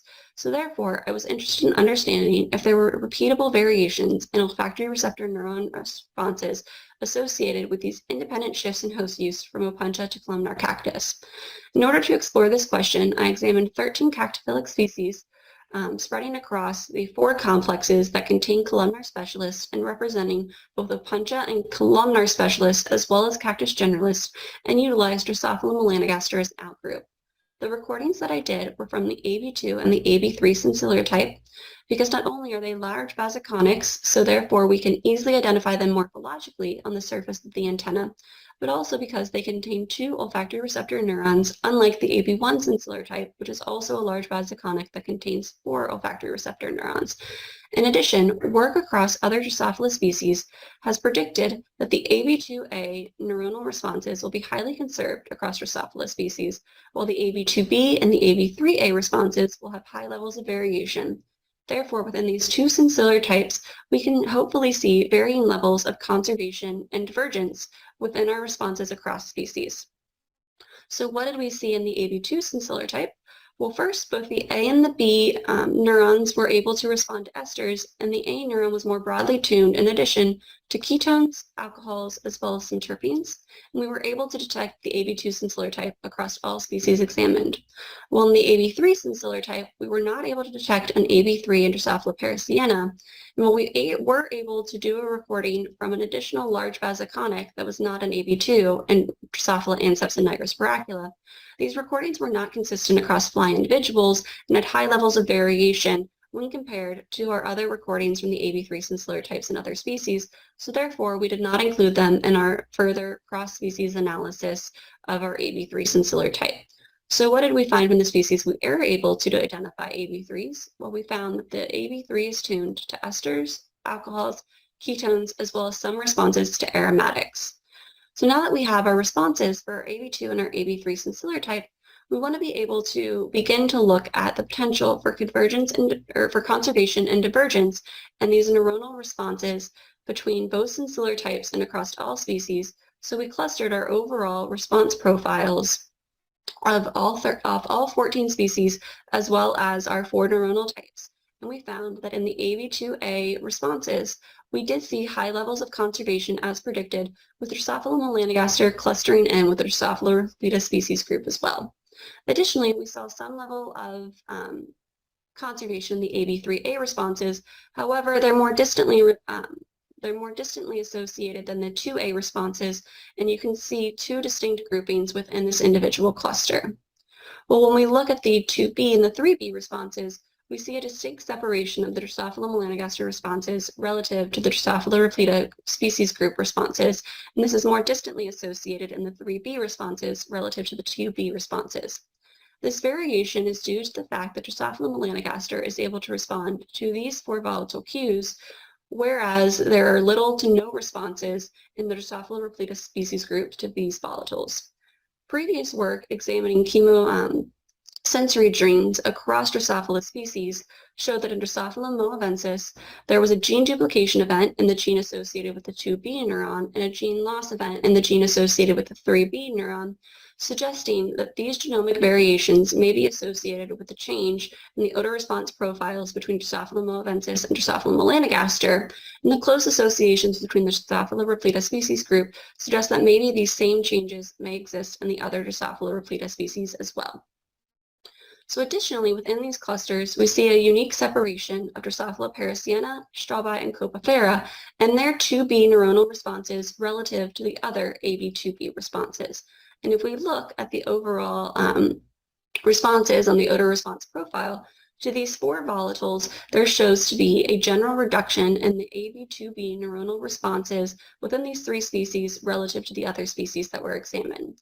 So in order to be able to compare the overall odor response pattern of all of the species and to be able to account for this generalized reduction and see if our AB2 responses will cluster more closely together, we decided to cluster our normalized responses where each species had their responses normalized to the highest responding odor within each neuronal group. And we found that when you cluster normalized responses, all of the AB2B responses now cluster together. And we additionally see a unique grouping of the columnar specialist relative to the other species that were examined. Additionally, within these normalized clusters, we now see a more distinct separation of the AB3A responses that was previously seen as shown here in this insert from our original cluster. Interestingly, though, the 2 groupings that are found, groups 1 and 2, contain the same species between the original cluster and this normalized cluster as well. So in order to examine what volatiles are responsible for this distinct separation, on the following slide showing the odor response profiles, group 1 will be shaded in gray to show the distinction between the 2 groups. So what do we find? Well, we find that the difference in odor response profiles seem to be driven by a reduction in the response to a few alcohol compounds in group 1 relative to group 2. Interestingly, when you look at the Longicornis and Bezatii complexes, you see that both species examined for these complexes fall into the same groupings. Well, in the Muelleri complex, there's representatives of both group 1 and group 2 species, suggesting higher levels of variation within the Muelleri complex relative to the other 2 complexes. We see additional levels of within-complex variation within the Anceps complex, where Drosophila leonis, the Opuntia specialist, is able to detect linalool and linalool oxide, while these compounds are not able to be detected in the columnar specialists Anceps and Nigris baracula. Interestingly, these 2 volatiles are commonly associated with Opuntia cactus volatile headspaces. So now that we've looked at these overall response profiles and we've corrected for generalized sensitivity, we also wanted to be able to correct for our phylogenetic relationships, since these are all part of the Drosophila repleta species group. So to do this, we use phylogenetically corrected PCAs to be able to correct it for these relationships and look at the host associations and odor response profiles. Again, in AB2A, we don't see any unique groupings and clusters, and so therefore we see a high conservation of responses. In AB2B, we again see that distinct separation of the columnar cactus relative to the other cactus species identified and recorded from. And then in our AB3A and our AB3 recordings, we see some separation with our columnar species showing up in the bottom left corner, and in AB3A in particular, we see our Opuntia species mainly in the top right with polymorphic falling somewhere in the middle. However, with our difficulties in recording from the AB3 sensillary type, we only have 1 representative of the columnar species, so therefore we can't make any distinct patterns or associations with host use, as these could just be distinct separations based on variation between species, with this just being a result of it being an Unaceta species and not because of columnar association. So overall, what were our conclusions? Well, we found conservation of odor responses in the AB2A neuron as predicted, and then we saw a distinct columnar cactus specialist, distinct odor response profile of columnar cactus specialists in the AB2B neuron, and we saw variation present in the 3A and the 3B responses, but limited species recording made it difficult to discern any distinct patterns associated with host use at this time. So therefore, this was the first extensive examination of olfactory responses across the Drosophila Repleta species group, and shows that the Repleta species group is a powerful group with which to examine evolutionary and ecological questions associated with host shifts across the phylogeny. I'd like to take the time to acknowledge the fact that this work was part of my PhD dissertation in the lab of Dr. Stephanie Roman at the University of Cincinnati, under the additional guidance of Dr. John Lane and through funding by the National Science Foundation. Additionally, I had help with statistics in the phylogenetically corrected PCAs from Dr. Lucinda Lawson, and help on completing the AB3 Sensillary type recordings from past and present members of the Roman lab. I'd additionally like to thank Dr. Rachel Bennett and the members of the Bennett lab at the University of California, Davis, where I'm currently residing as a postdoc, for their helpful discussions and thoughts on this work as I've been going through it. And thank you for attending my presentation today. Thank you, Amber. Thank you very much.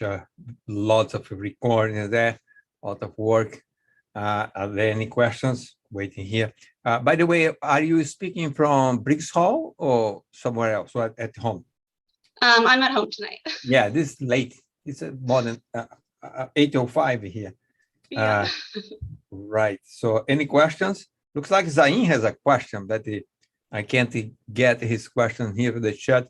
Zain, you can open your microphone and unmute your microphone and ask directly if that's the case.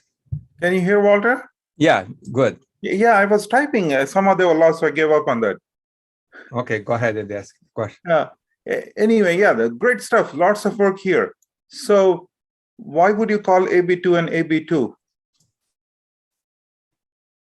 So we called AB2 based on using a series of diagnostic odors based on work in Drosophila melanogaster, and also based on our previous work we did in the lab examining response profiles of the Drosophila moavensis populations. And in the Drosophila moavensis populations, we've done complete characterizations of all antenna sensillary types as well as maxillary palp sensillary types. So we use that to base our diagnostic odor set on.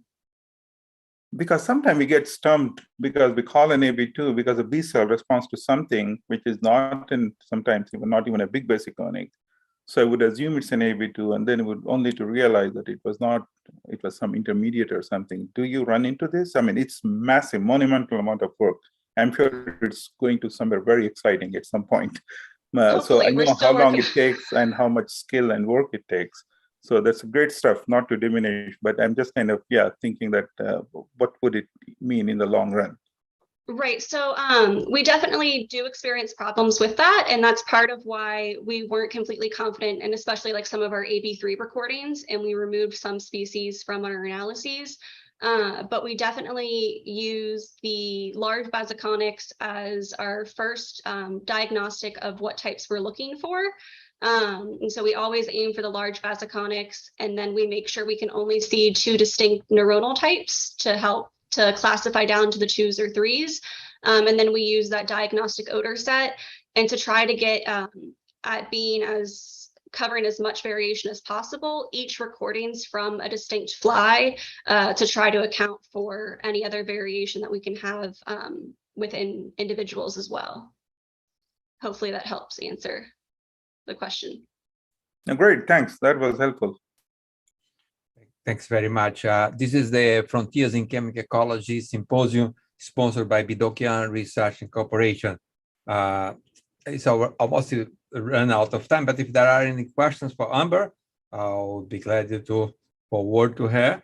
Looks like there is none at this moment, but Amber might stay, and we save 15 minutes from the break that we're going to use later for a general discussion and the other questions.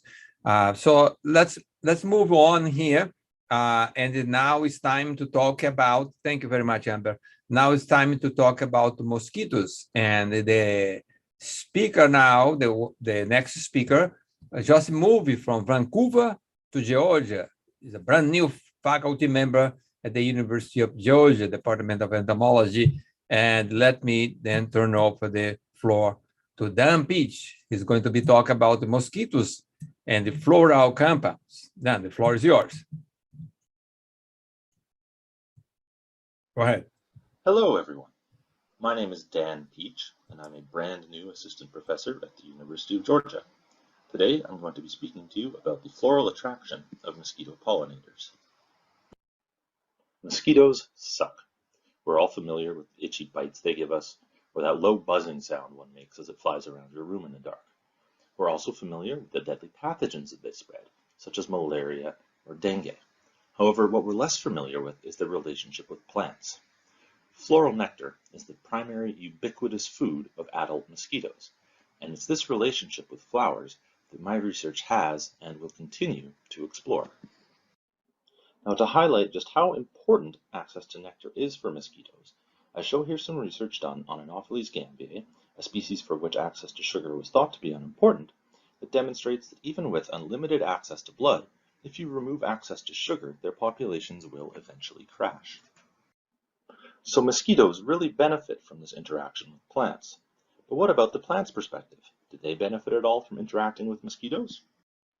What immediately comes to mind about how plants might benefit from these interactions is pollination. Traditionally, mosquito pollination tends to be dismissed out of hand. However, by combing through older literature and non-English publications, I've uncovered several records of mosquito pollination that weren't previously considered.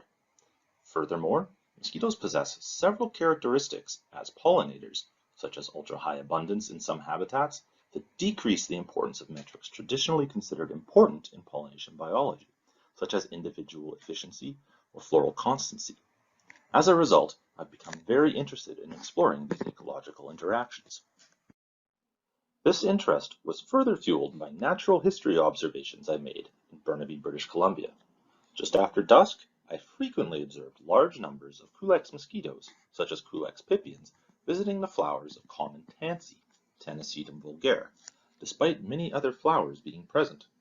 I also occasionally observed the presence of pollen on these mosquitoes, which you can make out on the leg of the leftmost mosquito in this picture. These observations led me to hypothesize that mosquitoes can pollinate common tansy. To begin with the help of a colleague of mine, Mike Rabar, I took some close-up pictures of Culex pipiens mosquitoes that were captured covered in tansy pollen, and you can see the results here. After verifying that the pollen on the mosquitoes was indeed from tansy, and quantifying how much was present on the mosquitoes, I performed some cross-pollination experiments using Culex pipiens and common tansy. I grew the tansy in a greenhouse and placed pollinator exclusion bags on one inflorescence, which contained several composite flowers per plant. I then added 2 inflorescences that had been cut from other plants. In treatment bags, I would also then add 60 Culex pipiens mosquitoes, a mix of both males and females, and remove them after 3 days. I counted the resulting seed set and found very strong evidence for mosquito pollination. After just 3 days, the mosquito pollinators achieved about 12.5% seed set. Now, this might not sound like a lot, but it's almost 4,000 seeds. Furthermore, not all florets on the tansy inflorescences were open during this time period, and our best replicates were approximately equal to what can be achieved by manual pollination by hand, as reported in other literature. Therefore, we were able to conclude that mosquitoes do indeed pollinate tansy. Interestingly, tansy composite flowers are thought to be generalists when it comes to pollination, so it seems likely that mosquitoes could probably pollinate other flowers with similar morphologies. Just to really drive home the point, here is another photo of a mosquito on a tansy composite flower. You can see just how much pollen a single female can accumulate, even though not all of the individual florets are open. So, we had the question as to how plants benefit from interacting with mosquitoes. We hypothesized that they were pollinated, and we've now confirmed mosquito pollination. So, if anyone asks you if mosquitoes can pollinate, you can tell them that mosquito pollination is unequivocal. Now, to obtain their nectar meals, mosquitoes still have to locate flowers. So the next question is, how do they do that? Well, let me introduce you to the mosquito sensory Gestalt.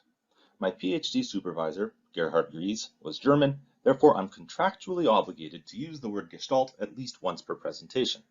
So, whether you are a person, a bat, or a person in a bat costume, when it comes to host seeking, mosquitoes will use a variety of sensory cues to locate you, including carbon dioxide from your breath, volatile chemicals produced by you or microbes living on your body, dark visual cues, and thermal cues.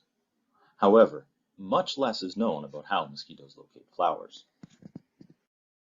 Most investigations into how mosquitoes locate flowers have demonstrated a role for olfactory cues, and so we hypothesized that floral volatiles were attracting mosquitoes to tansy. It's as good a place to start as any. To test olfactory attraction, we cut off tansy inflorescences and inserted them through a parafilm covering into small vials of water. These were then placed into sticky traps and covered by cheesecloth, which eliminated any visual cues but allowed odors to pass through. For the control, we did the same, except that composite flowers were removed and petroleum jelly was placed on the damaged stem tips to prevent the emanation of defensive compounds. A small amount of petroleum jelly was then placed on the stem of the treatment inflorescence to create olfactory symmetry. These traps were placed on burette stands and then added to a mesh cage. 50 female mosquitoes were aspirated into the cage, and these experiments were replicated with both Culex pipiens and Aedes aegypti mosquitoes. Experiments were taken down after 24 hours, and the number of mosquitoes captured was analyzed. We captured a greater proportion of both Aedes aegypti and Culex pipiens females in the treatment traps, with an asterisk indicating statistical significance at a 0.05 level. So from this, we are able to conclude that yes, mosquitoes are indeed attracted to tansy odor. To analyze what volatile compounds are present in tansy floral odor, we used gas chromatography coupled with mass spectrometry. And, with the help of our chemistry wizard Regina Gries, we identified several compounds present in the odor of common tansy flowers. You can see a list of these compounds here. We next created a synthetic blend of these compounds to determine if they were responsible for the attraction of mosquitoes to tansy flowers. To determine if these volatiles were attractive to mosquitoes, we used a similar experimental setup as we did with the tansy flowers, but we tested a vial of the synthetic volatiles contained in solvent against a vial of blank solvent rather than the flowers themselves. For both Culex pipiens and Aedes aegypti, we found that a greater proportion of the adult females were attracted to the vials containing synthetic volatiles than to the vials containing solvent alone. Therefore, we were able to conclude that yes, mosquitoes are attracted to the synthetic blend of tansy floral volatiles, and that these volatiles are involved in the attraction of mosquitoes to tansy flowers. So, to briefly revisit our questions, do plants benefit by interacting with mosquitoes? Yes, mosquitoes can pollinate them. Well, how do mosquitoes find the flowers that they pollinate? We confirmed that yes, floral volatiles attract mosquitoes to tansy flowers. Now, let's revisit the volatiles we identified in tansy floral odors. Those that are outlined here in red are volatiles that are also found in human odors. This use of shared volatiles, which can sometimes be referred to as semiochemical parsimony, is something that I'm very interested in, and it will be a feature of my future research. But that's getting ahead of ourselves. More on that later. Now, as I mentioned, mosquitoes are thought to be attracted to dark colors. However, a lot of flowers that they visit are light-colored, at least to humans. Previous investigations have failed to find any visual attraction of mosquitoes to flowers. However, they've focused entirely on the human visual range. Now, many pollinators use ultraviolet cues to locate flowers. And by conceptualizing mosquitoes as pollinators, the implication is that we should actually be looking at these ultraviolet cues. Now, on your screen, there's a picture of common tansy. On the left-hand side, that's how tansy appears to us in the human visual spectrum. However, on the right-hand side, that's tansy in the UV spectrum. So to us, tansy looks light yellow, but in the UV spectrum, it's completely dark. This made us hypothesize that it might actually be these ultraviolet cues that attract mosquitoes to tansy. To test this hypothesis, we first had to determine whether mosquitoes could see in the ultraviolet range. To do this, we measured the spectral sensitivity of the Culex pipiens compound eye using an electroretinogram. This begins as a light source shined through a monochromator, which allows us to select for the wavelength of light that we're interested in. This light then goes through a neutral density filter wheel, which allows us to adjust the light's intensity. Next, it passes through a beam splitter, which, well, splits it into two beams. One beam passes through a spectrometer, which allows us to measure the wavelength of the light and confirm that it is what we set it as. The second beam passes through a shutter, allowing us to turn it off and on, and finally into the eye of a restrained mosquito. This mosquito has one electrode in its compound eye and a second electrode in its thorax, which allows us to measure the electrical signal that the eye sends to the brain when it sees light. And these are our results.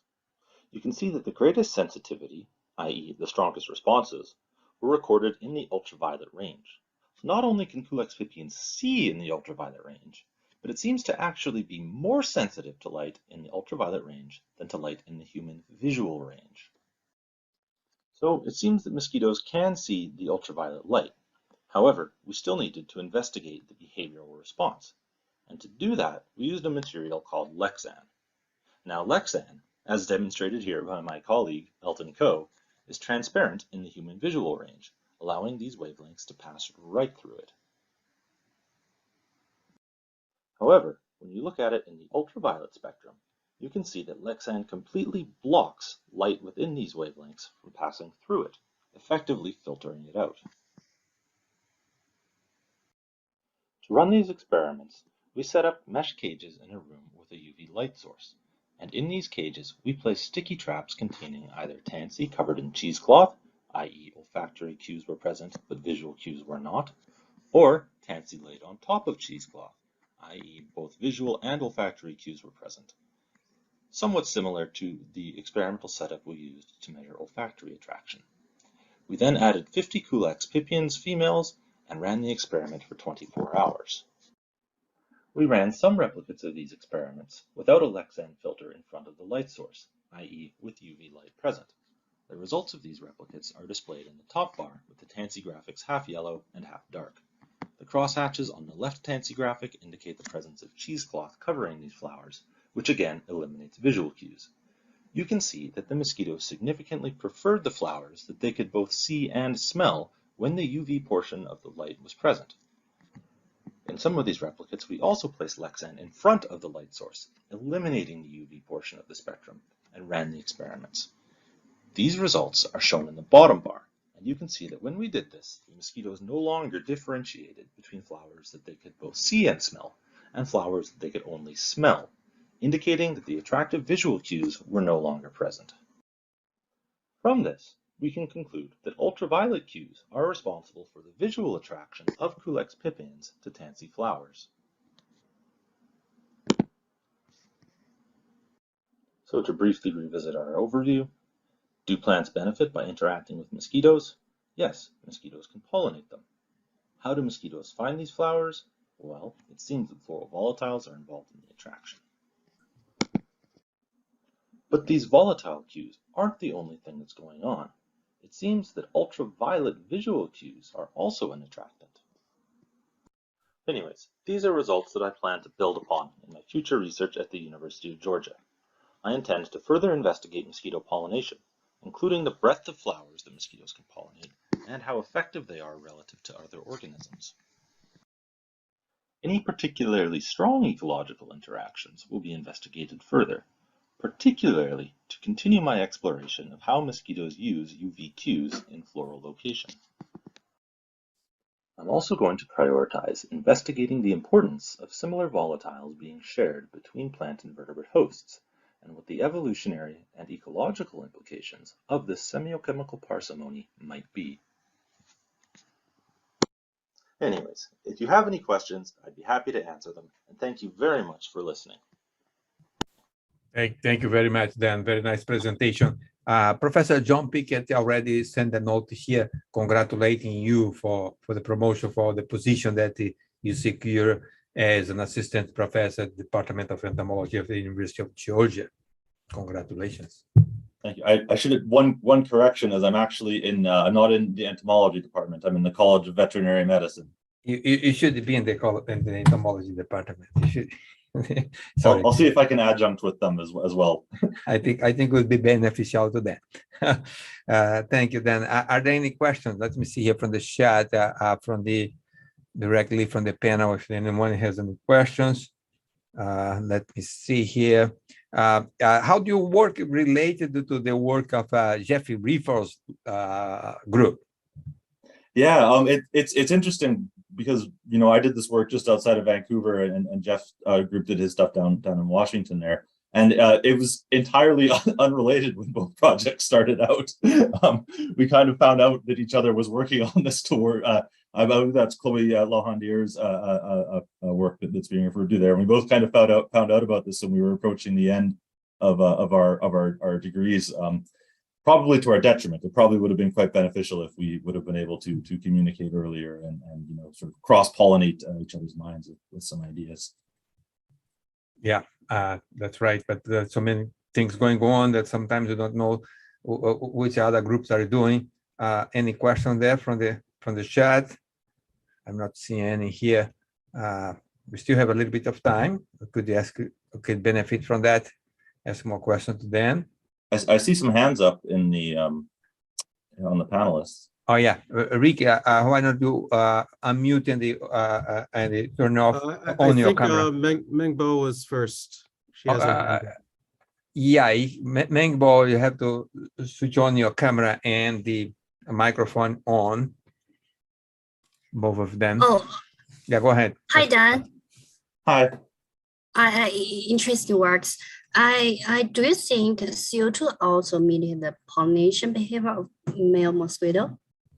Yeah, I didn't touch on it in this presentation, but in the paper that we published there, we did do a bit of trial with CO2, and we found sort of some weak support that basically the long and the short of it is when the sun sets, most plants cease photosynthesis, become net CO2 emitters, so there's a CO2 gradient around them, and we think that might get picked up on by some of these mosquitoes visiting the flowers, probably in a synergistic interaction with the floral volatiles, because most vegetation would produce some CO2 as well as microbes in the soil. So we think there might be something going on there, but the evidence that we found for it was sort of weak, and it bears following up on. Okay, thank you. Thank you for the question. Rick? Dan, awesome work. Thank you. I'm very curious if are there mosquitoes that pollinate white flowers, and if these white flowers have UV patterns? Yes. So we sort of decided to focus on tansy, but there were some other things that I sort of played around with, and I have an unpublished data set that I keep intending to complete and put out there. But basically, there's a flower called yarrow, which is generally white in the human visual range, and seems to have some similar dark UV stuff going on there. It's sort of an interesting flower in that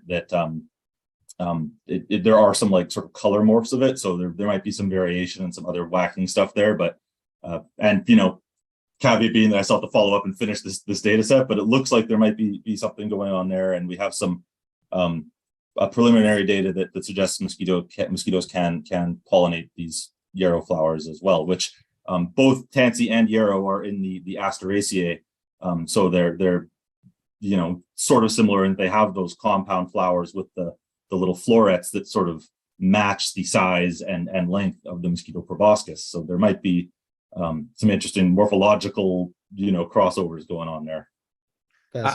Zain has a question, but I'm going to hold that for the general discussion because I have one here from Daniel in the chat. Daniel is asking, first he's saying, great presentation, congratulations.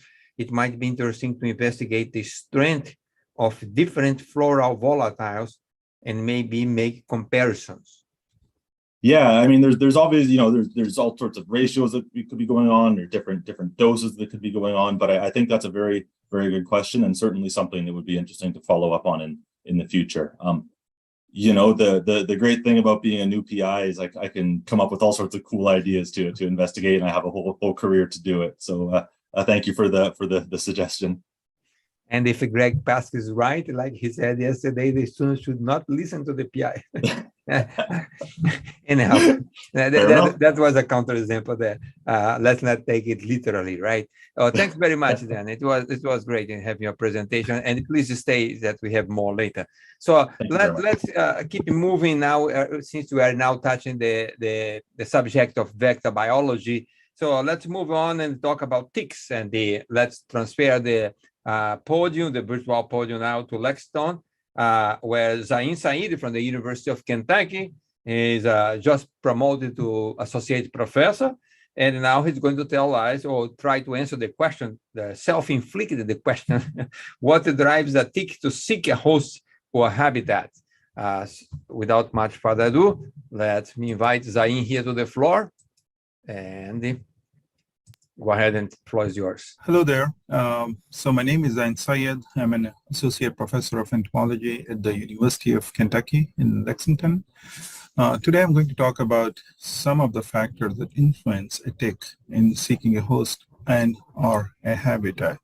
So as the title indicates, the decision to perceive a host or and a habitat seems to be interrelated. And I would like to talk about the factor that seems to decide whether a tick perceives either or both of these factors, and what are the factors that lead to this unique behavior when a tick decides to either pursue host and or a habitat.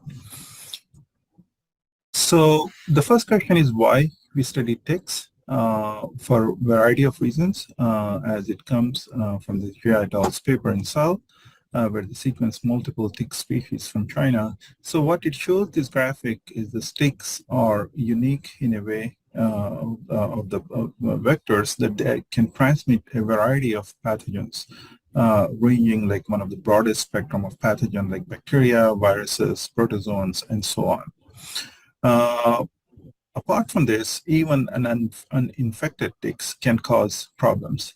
So sometimes the factors in their saliva can cause serious problems such as red meat allergy. So this also makes ticks very unique, that even if they're not infected, just a bite by itself can be detrimental to a human health and survival.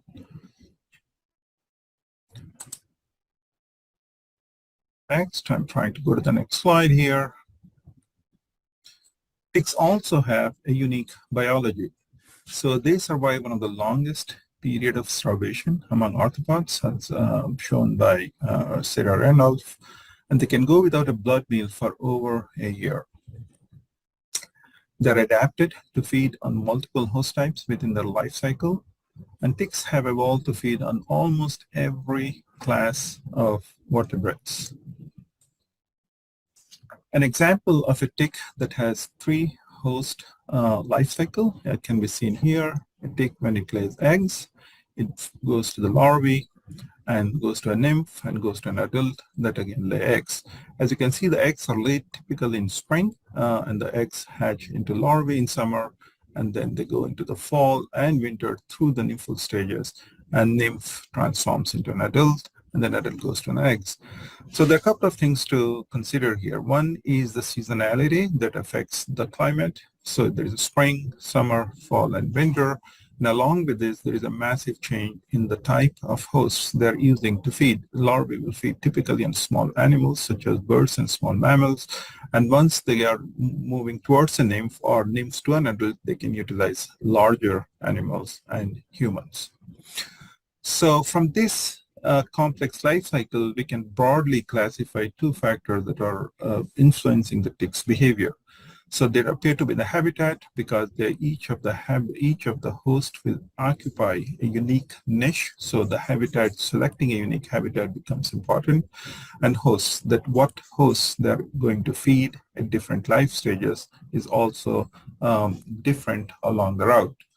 So these two factors together, habitat and host, appear to influence a tick's behavior towards this unique questing phenomenon where a tick would go on top of a grass blade here and then starts questing See if the video works here.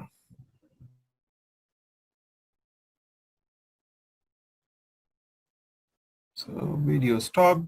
So that's a unique tick behavior that goes and starts questing. And the idea here in our lab is if you understand the factors, habitat and host, and how they together determine when a tick is active and goes toward the tip of the blade to quest and look for a host, then we can potentially stop this behavior by understanding these factors. Now, so the broadly ticks can be classified into two different groups. One, soft ticks are gassids, so they feed for a very short time. They can quest, but almost very close to the host.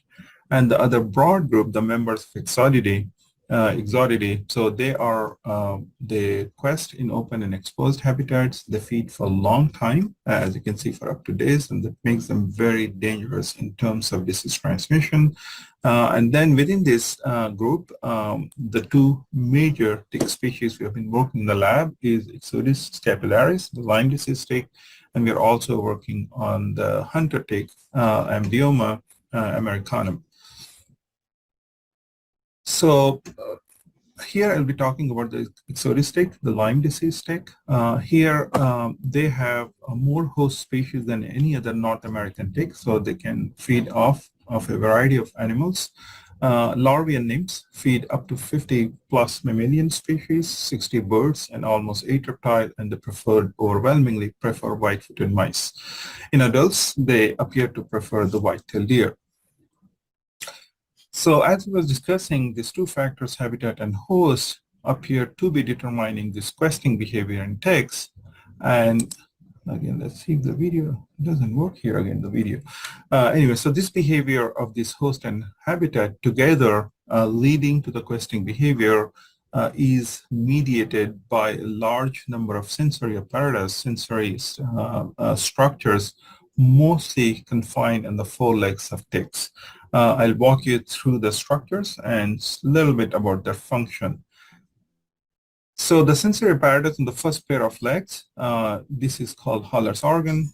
Here is a scanning electron micrograph from our lab, and zoom further to show that there are three at least distinct zones in Ixodus scapularis. And here is the whole animal at 20 magnifications, and here is the first pair of legs, the first segment. And what you see here is the details of three distinct regions within this first group. So this is highly magnified. And the next what you see here is these two olfactory sensilla that appears to detect the pheromones, mostly conspecific pheromones.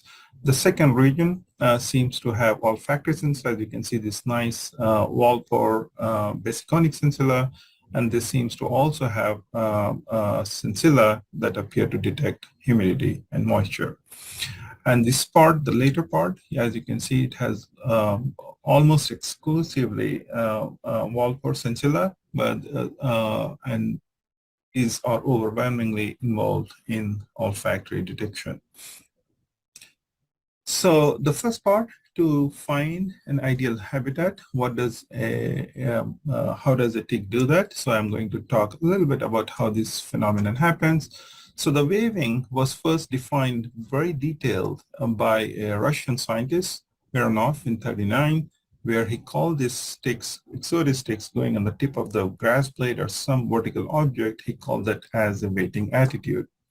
Later, Lees in England, he defined this behavior as a questing posture when a tick, as he describes very elegantly, essentially saying it's a waiting attitude where a tick goes up to the tip when everything is ideal in its life and looking for a host.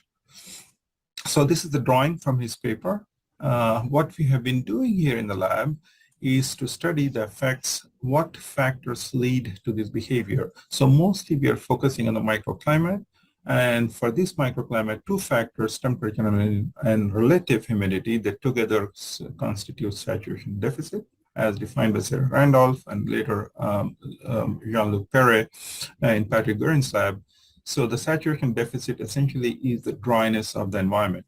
So by measuring temperature and relative humidity, we can calculate the saturation deficit in the environment and how this dryness in the environment, and how this dryness would lead to the questing behavior.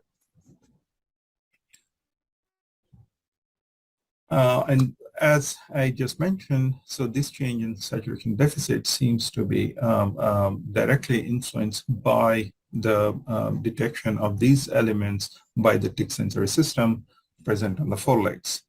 So we used a very simple setup where we took 3 vertical objects, they're just glass pipettes, and we put these in the soil, and we have a video camera, there's an IR background light, and we can drop the ticks on here and then watch what happens with time. So here, just an example of a very small setup we started with, then we moved on to multiple objects, multiple ticks, and multiple environments. But here is what each of the container has soil, and it has a vertical object, and there is 1 tick drop at the bottom. So we can record this for multiple days, and you can see the tracks when a tick is moving constantly up and down, and some ticks move all the time, some ticks, for whatever reason, they just stop halfway through. So if you watch this just 3 ticks over a period of multiple days, what you see that within the first 24 hours, there's a maximum activity when they go up and down. And when they feel the environment is ideal, they settle down on the tip, and the behavior just continues where the tick goes right to the questing position and stays there, appears to stay there in this specific trial. So when we measured the activity of over 50 ticks in a dry and more than 100 ticks in the wet environment, what we found was the number of ticks questing in a wet soil in the wet environment was significantly higher compared to a dry soil. We also took a different sort of assay where we have, instead of leaving a tick on the stick where they are moving around, here we have confined the top so the tick doesn't fall. And here we are doing very similar thing. We drop it each tick in one of the lanes, and we start, we either keep it moist or dry, and we try to see if the ticks move up and down. So the whole assay is recorded as we did in the previous assay with a camera, and there is IR background light, and it can run for multiple days. So as you can see here, I hope I can play the tracks. I can't play the tracks, unfortunately, for whatever reason. So there are multiple tracks. You can see ticks going up and down in this questing zone. And we also try to see if they stay more for longer time in the humid zone. So the data is here from an individual ticks, that the ZT time. So at the onset of full lights, there's a massive reduction in the activity. So this Ixoris capillaris. Once the lights completely go down in the complete dark, there's a massive questing activity. And then it goes down during the nighttime, and when the morning is just starting, in the dawn, there's again a small activity. So it's individual trace. And if you take an average of multiple ticks, what you see here is the shadow here is the SEM, standard of mean. And on the Z-score, what you see is the ticks have this onset right at the time when the lights are going down. The maximum peak is when the lights are completely down and they're active for a while. And there's a small burst of activity just before the lights are going out. So what I have shown you is that habitat does seems to influence, and I'm going to the host. And here what you're trying to show here is again the structures. I have shown you that there are olfactory structures. We have been trying to identify the odors. Mostly we hear are the deer odors. That just gives you mass spec profiles of multiple structures that are implicated as an attractant from the deer. So we have different glands extracts to show that they are overwhelmingly, there are phenols present in these all structures. So we are using GC single cell recordings where we can inject these extracts, elute them onto the column, resolve them onto the column, and separate and put a live tick here with an electrode to the olfactory structures and measure the activity. So what you see here is the column effluents coming at the same time, and simultaneously the activity from the tick olfactory syncytium is being recorded here. So what we have found is that methyl, ethyl, and propyl phenol in the ortho position and meta and para position, what we found that the meta position seems to be the most active, especially in the methyl position. So it's M cresol seems the most active, and some activity in the P cresol and some in the ortho. So the conclusions from this is that the saturation deficit affects tick behavior. Circadian component is very important. 20 olfactory syncytia, they're not too many. And then GCSSR seems to offer a unique platform. I'm thankful to the lab members, including Tanya, who was visiting the lab for a while, and the funding from multiple agencies. If any one of you in the audience are interested to apply for our lab, we have a position open, at least 2 positions open in our lab. Please contact me with the email. And thank you very much. Sorry for the hiccups. I couldn't play the videos. But again, thank you for the nice opportunity, to Walter for organizing symposium and all the other brilliant speakers. Thank you so much. Thank you, Zain. Thank you very much. And I like the way that you did at the end, announces some position. I'm sure that lots of people, there's a mismatch in the field, you know. There's lots of positions available and lots of good candidates, but sometimes they don't match one-to-one, and it's very unfortunate. Let's see if there are any questions to Zain here at the moment. If not, I'm going to ask the first question here. Zain, having attended the presentation by Erica, and the work Nicoletta and your work now, what's the major challenge in the field of ticks, in chemical ecology of ticks? What's the major difficulty to move the field forward at the moment, from your perspective? Yeah, the hardest is rearing. Rearing, the life cycle goes up to a year, 2 years in some ticks, so that's the hardest part, to raise them. Feeding, artificial feeding is still very primitive. It's almost absent entirely. So lots of labs get ticks from the field, and they get different data, and it's hard to kind of reconcile. Sometimes the results are quite different from different labs, unfortunately, for the same species. So that's mostly due to the variation in the age and at what time so they only feed once at each stage. So nymphs feed once, they become larvae, then the larvae and nymphs, and then adults. So there is only one feeding between this. So there could be months up to a year time between one feeding and the molting. So if you're testing soon after the tick drops after full feeding versus a tick which is about to molt, the results could be quite different. So that the hardest part is like getting the right stage, which we can control in mosquitoes and moths. When you raise them in the lab, you can take exactly the right time, right age, right cohort.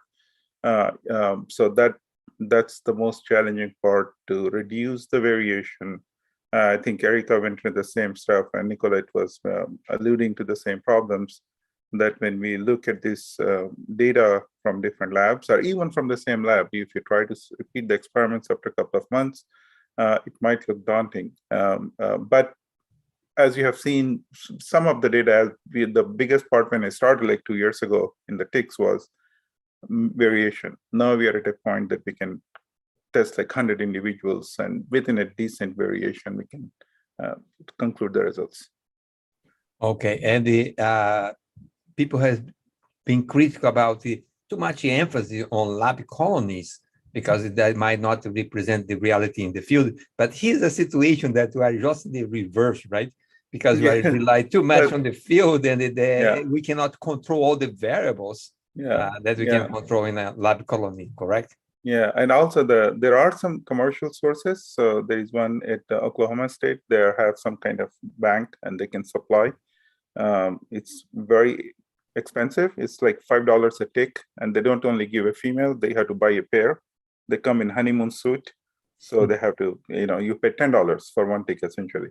It's expensive. CDC is trying to provide some, and also our lab is also finding that there's a massive variation across northern and southern populations. So these origin of species is quite important, and just to keep in mind for people who are in the tick field, where is your tick coming from and what age it is. So there's so much emphasis from the government, from NIH, for example, work on ticks, right? There's so much interest in support and research for that. From your perspective, would it be something extremely useful if a government agency would provide the infrastructure for a common facility that you provide for the researchers, these ticks? CDC doing a great job. I mean, you can order ticks, multiple species now, multiple stages, but it's almost impossible with the current status in the field to feed them artificially. Some labs claim they can feed some species, but still it's very difficult. We have some success in the lab, but feeding artificially, even if you get them from the bank, from the CDC provided ticks, it could be difficult at some point to compare the results. We're running most of your time, but Daniel asked a question here saying that great and interesting, Zain, I didn't maybe get it clearly. Was the focus on female ticks only? And if so, why is that the case? Yeah, so from the disease perspective, males can feed, but very, very little. So females can overwhelmingly feed big, massive. So females have the body cover, which is only a small part, so they can feed like 100 times more.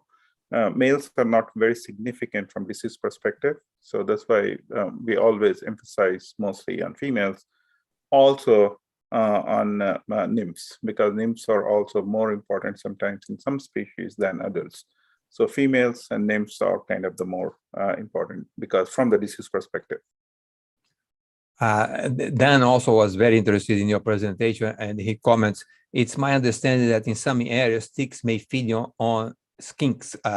Has anyone looked at the cues involved here? Yeah, so Dan, congratulations, Dan, by the way. We had to meet at some point. But yeah, so the part I was trying to emphasize is that it's very tempting to just go and straight do chemical ecology like we have always been doing with lepidopterans and dipterans. But here it looks like it's a massive confluence interaction of environment and host. Like Erica was also leading yesterday, that do ticks need cues to get triggered to quest first? And are these cues are necessary to begin the process, or do they have to be in the mode, kind of search mode, to respond to hosts? So it looks like a very innocuous and simple question, but I think we are at the stage, taking a step back, that we have to kind of first identify the modalities, and then going to an olfactory modality probably looks like more sensible. So this work, most of the work on tick sensory biology was started in my PhD lab, in Patrick Guerin's lab in Switzerland, where they pioneered the GC single cell.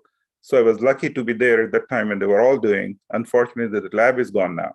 So some of the labs here in America did some work, like Sonnenschein's lab and Michael Rowe's lab, but it was not really hardcore physiology, but mostly biochemistry and other factors. Thank you, Zain. Your time is over. This is the Frontier in Chemical Ecology Symposium, sponsored by Bedoukian Research Incorporation. Now I have a special guest, one of the most known chemical ecologists, a very active member of the International Society of Chemical Ecology, a pillar of chemical ecology, one of the founders, ladies and gentlemen, John Piggott. John, thanks very much for joining us. Well, it's been a great privilege to do so. As Zain said himself in his last comments, it's been a really wonderful symposium, absolutely. I think I was most taken by various aspects that sort of extend beyond the subjects that were mentioned. I really like the Annie Ruda's work and the fact that he's really looking like he's going to publish an alternative bioassay approach to this really quite dreadful approach of using fluorescent dyes. I mean, displacing a fluorescent dye from a highly lipophilic protein is really not going to tell you a great deal. And of course, you can use it cautiously, but that's not the case mostly.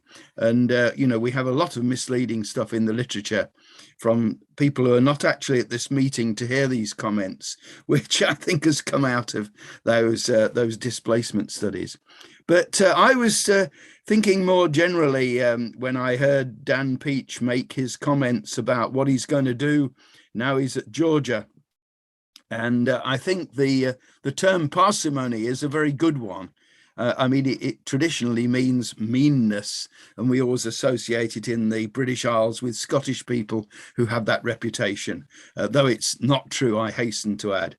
But the parsimony of semiochemicals is really very interesting. And of course, there's a lot in the phytophagous insects that will parallel, I suppose, hematophagous insects. Now it's going to take center stage with this new work from Dan. Certainly the idea of of having hosts which have different roles but have the same chemistry is of great demonstration of this meanness in terms of conserving biochemical processes, or rather perhaps not having access to a wide diversity of biochemical processes. You know, when some insects that have very close relationships with their hosts, particularly we notice this in phytophagous insects, in the sucking insects there, where they really actually become part of the plant through fusing with phloem feeding organs.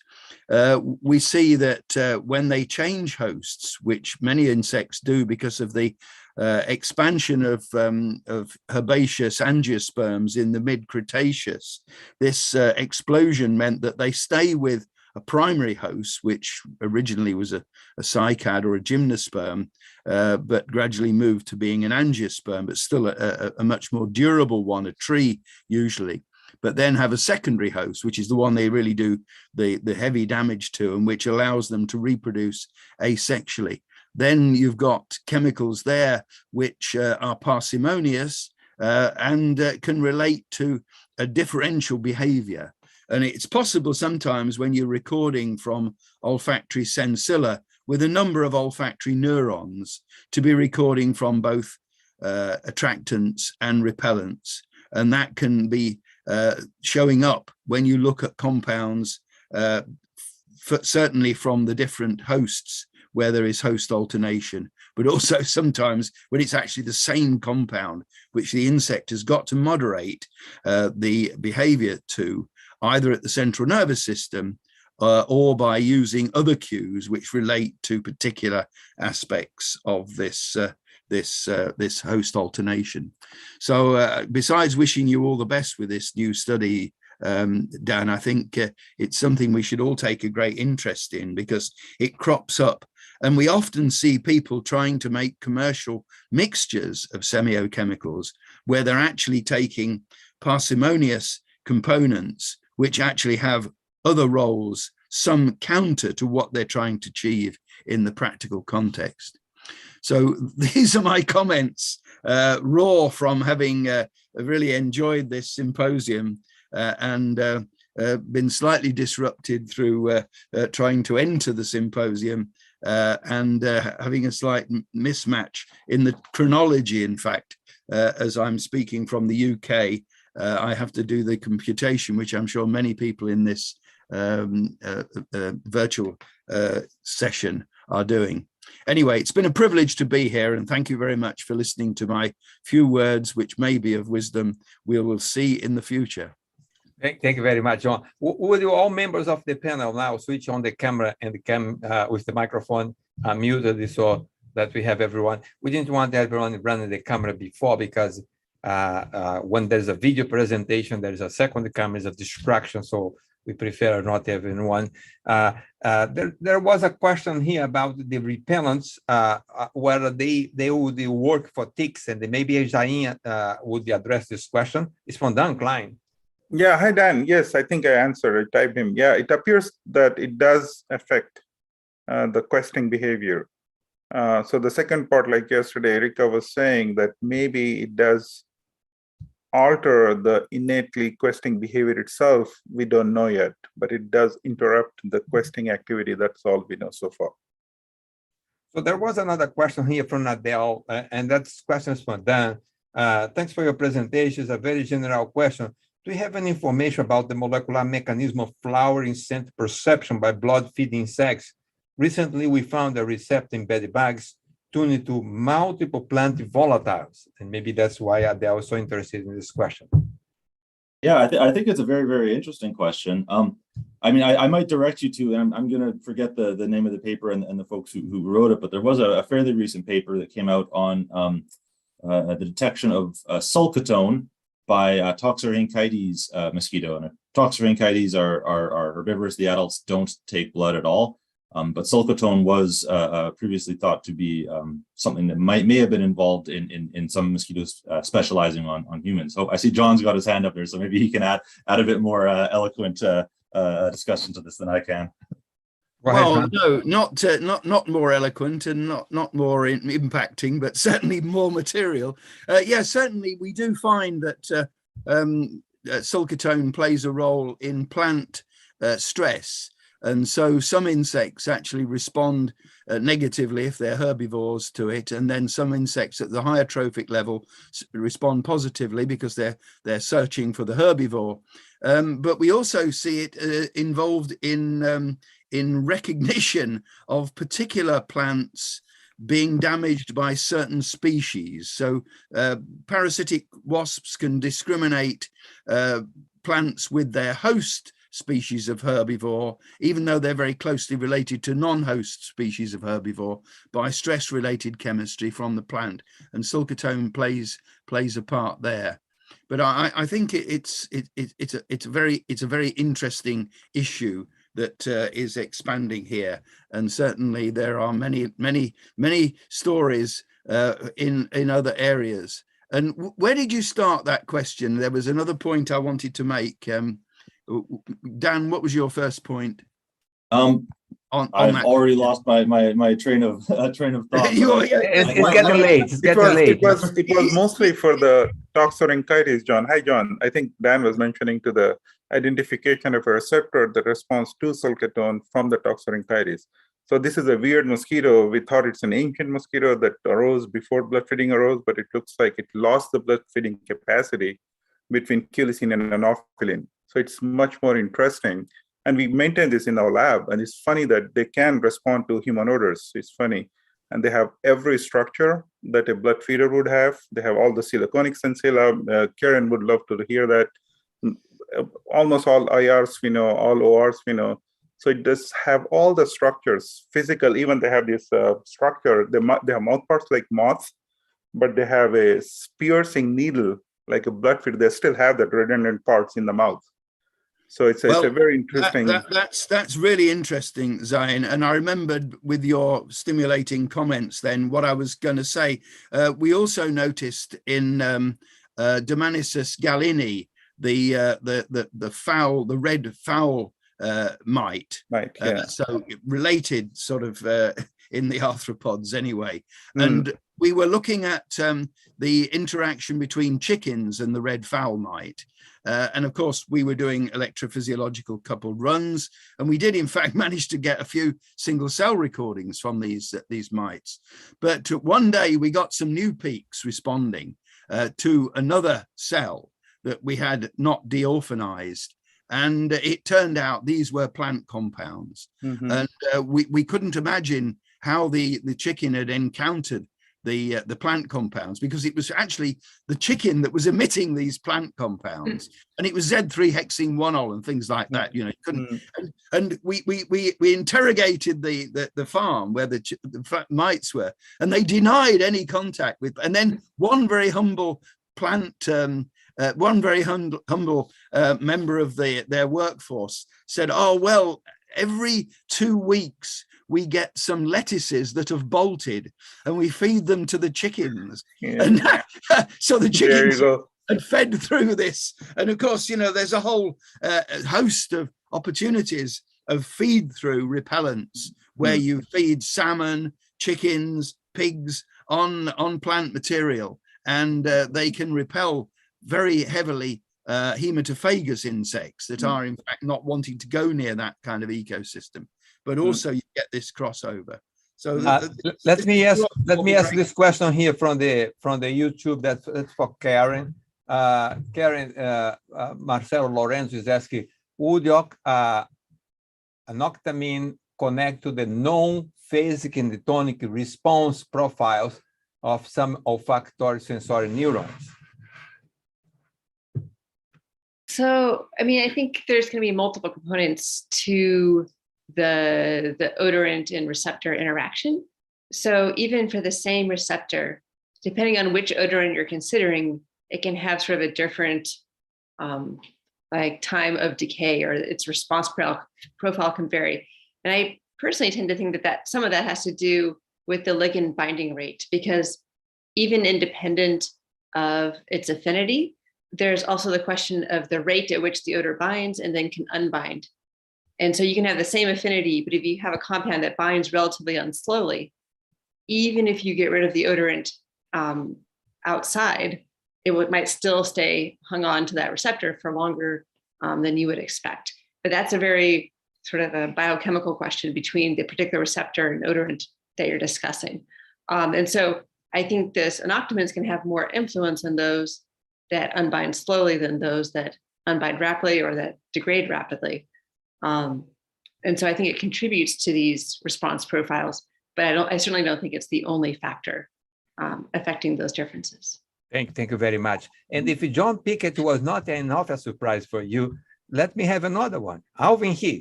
Alvin. Hello, everyone. Hi, Alvin. Hello. Hi, greetings from Kuala Lumpur. And You have a birthday here. Who you have with you there? Is Marcelo there? Enjoy, Marcelo. It's midnight here in Lexington. Marcelo has been the most active person on photos and Twitter. And asking questions. Thank you very much. Thank you. Thank you. So Alvin, we have 250 participants altogether. Wonderful.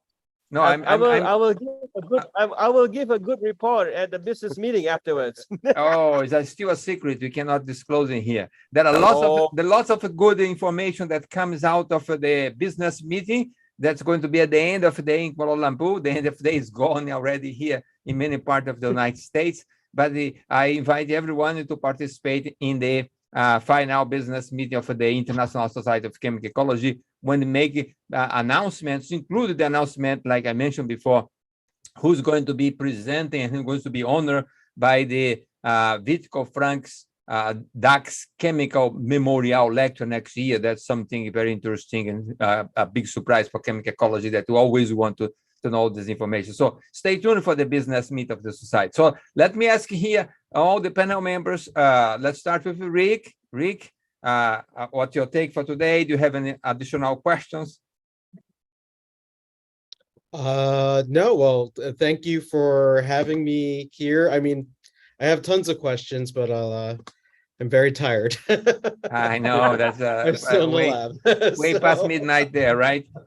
So I know, and as I said on Twitter, the department chair that I hired, they should be looking at you, and it's a great opportunity to display your work here. Thanks very much.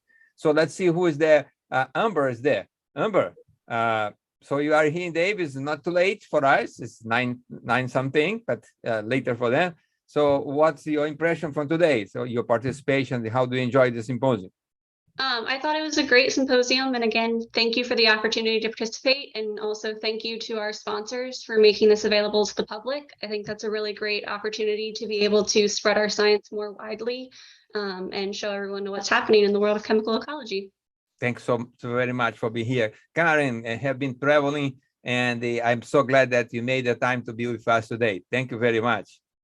I'll say thank you so much for putting together the symposium, Walter. I think for me, but also probably for everyone else, it's been really stimulating to hear these different sides of chemical ecology coming together. And like Amber said, I think we should really thank our sponsor, BedoukianBio, for being able to make it available, because as you all know, most conferences are very expensive, very unaffordable and hard to get to. It's nice when you can reach out to more people, especially young trainees in the field, and really show the kind of the latest science that's going on. And every time, thank you, Karen. Every time that I offer this symposium, I wanted to do something different. And this time, what I did different from the other one on Tuesday is that this time, during each presentation, I had a feed on Twitter showing the live presentation on YouTube for each of you as you were presenting. I had a feeding. So I had enough of multitasking here, and I create one more task to do today, and it was successful. Zain, you are next there that I can see. Thanks for staying late with us. No, great. Thanks, Walter. It was great. I mean, it was a lot of work for you. I don't know how you do all this, but yeah, thank you so much. And Elvin, sitting there in Malaysia, I really wanted to be there. Sorry, I missed it because I was in India for various reasons. I could not be there. But I'm looking forward to see you. And Marcelo, hi there. And speakers, each one of you, I learned something today. I feel I was awake. It was a great learning experience for me. And also Bob, I'll send a note, but Bob Bedoukian for offering, it's a big task, and he's always comes to rescue these things. He has always been generous to chemical ecology. I mean, in person and as a professionally, you can always ask him for any specific chemicals. He's always generous with time, money, and his contributions to chemical ecology. And John Pickett, wonderful to have you here, to see you. You are always there. I don't know how you have that energy.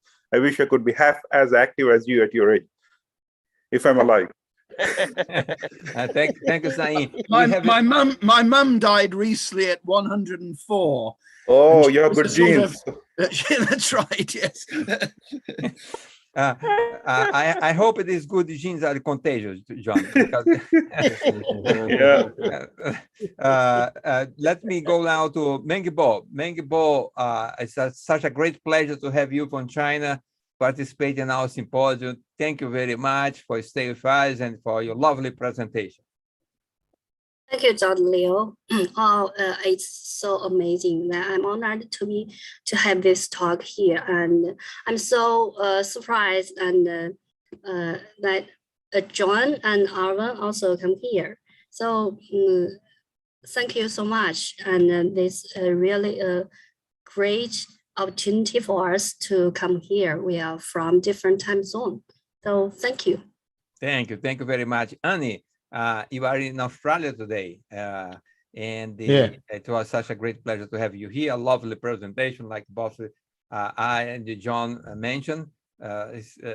Thanks for coming and for your presentation.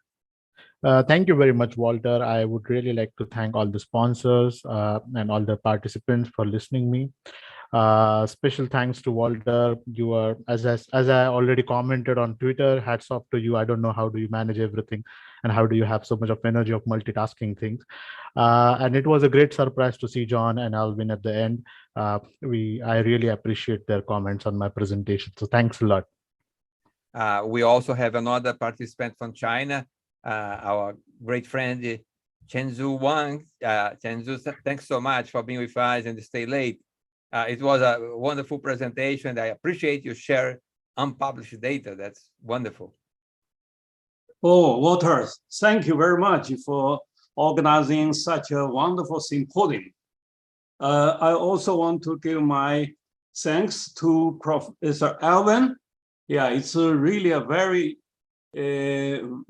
good conference you organized, especially for Chinese scientists.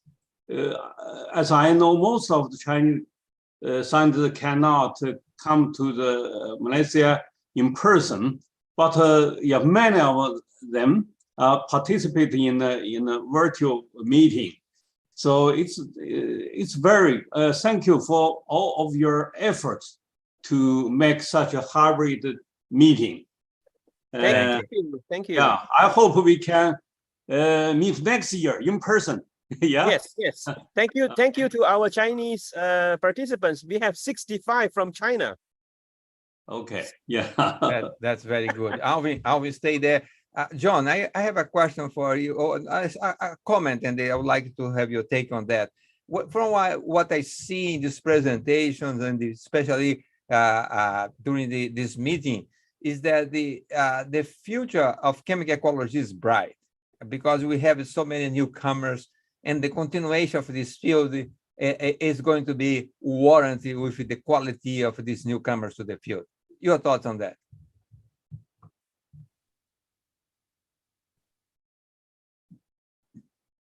I think John, you're muted. John, you're muted. Yeah, John's muted. Yes, obviously, lots of people would like to have me muted permanently in various quarters, particularly people who are doing the greenwashing at the moment of fake alternatives to products and approaches that cause greenhouse emissions. But yeah, no, to see such wonderfully vibrant early career presentations is really gratifying, I think. It shows the whole area's in great hands. But it does mean that, you know, we've left you with an inheritance, which I suppose means that we've not been able to impress upon many scientists still, and certainly the elements that cause funding to go into science globally, that we really do need to take a much bigger effort to deal with climate change. And it's clear from many, many presentations, it's absolutely correct that we should have many presentations that don't specifically deal with that subject, but many, many subjects benefit by contributions that aren't directly in the line, but certainly chemical ecology itself, because it relates to interventions. We know a great deal about what the problems are, but when people come to offer alternatives to what's caused those problems, this greenwashing issue is a very, very serious problem. And if you often take the principle of chemical ecology, which is bioassay guided fractionation and identification, until you account for a natural process in terms of the chemicals mediating that. If you look at that, then you can very quickly see that vertical farming all the way through to grinding up basaltic rock and putting it onto fields is not in any way going to solve the problem. It's actually going to aggravate it, because both use energy that we can't actually provide sufficient of for their decadent use. And we're not just concerned with getting rid of fossil fuel use. It's going to run out anyway. In 150 years, we've burnt through the whole lot of it. 60 million years of Cretaceous period, plus 300 million years of concentrating it down so that you can actually fill up an aeroplane and fly at a supersonic speed right round the world. That's going to end whether we like it or not. But we ought to stop it sooner rather than later. Otherwise, the effect is going to be really quite disastrous. But chemical ecology has many more of the solutions than it's really realizing at the moment. So, Alvin, it's been a wonderful meeting, and it's been crucial that you've allowed this to come together across the world so that we can actually demonstrate, where appropriate, that chemical ecology can have this impact. And I'm going to point to many, many lectures where authors have possibly not even realized that they're actually contributing to a body of knowledge which will allow chemical ecology to make major interception into these ridiculous claims for the greenwash studies in opposition to real science. So congratulations, Alvin. And finally, congratulations on bringing our colleague Walter Leal to bear on the organization, because he brings an energy and an innovativeness that we can all benefit by in the area of communication. Wonderful. Thank you very much indeed. So well said, John. Thank you so very much. And again, thank you, Alvin, for teaming up on this project. And I knew this would be a difficult concept, and we have to deal with so many opposition, because, you know, the people is always afraid of the unknown, and the unknown is the most exciting part of everything. So the adrenaline of it, if this is going to work or not, that's a real motivation. And I really appreciate your willingness to say, yes, Walter, let's do that, and keep going until the end. And we are here concluding this project and this model that we hope is going to be continuing chemical ecology, that every time that chemical ecology convenes, we have at least one symposium or one particular sample that's going to be open to the entire planet. So anyone can log in and attend that particular session. Of course, the meeting needs a core composition of local participants, or maybe hybrid format, whatever the future is going to be for us. And they needed the revenues for this registration to pay the cost of the meeting. But it is very important that for our science, that you democratize the science, and we open for other countries, for other people that could not participate otherwise. So I really appreciate, Alvin, and I'll turn to you to give you the honors of closing the whole symposium now with your words. Thank you, Alvin. Thank you. Thank you, Walter. Thank you, John. It's been an honor to be a part of the organizing committee. It was actually my dream to have Walter involved in this meeting. And I knew that he had tons of energy. You know, he works with an army of 1,000 people, you know, as what John Hildebrand said before. And I was also thinking of John, you know, John has the energy of a 5-year-old, and he can just run and jump. And yeah, so it's been a tremendous journey, Walter. I wish we could put this on paper, you know, so that for the generations to come, we can tell them this story, that how we started. I think it's amazing. I really think it's amazing. So to all our invited speakers and contributors, we really appreciate your involvement. And I must tell everyone that you actually paid out of your pocket to join. You know, this is phenomenal, and I really thank you guys. You're doing it for science. You're doing it for science. So thank you very, very much. And I'm going to tell the people at the closing meeting afterwards all the nice things that you have done. So, well, I guess with this, I'm going to officially close the symposium on Frontiers in Chemical Ecology. And this Frontiers will go on, I'm sure. Walter, do I get your approval? Thank you very much. Thank you, Bedoukian. Thank you. Bedoukian. Bye. Thank you. Yeah, thank you. Bye-bye.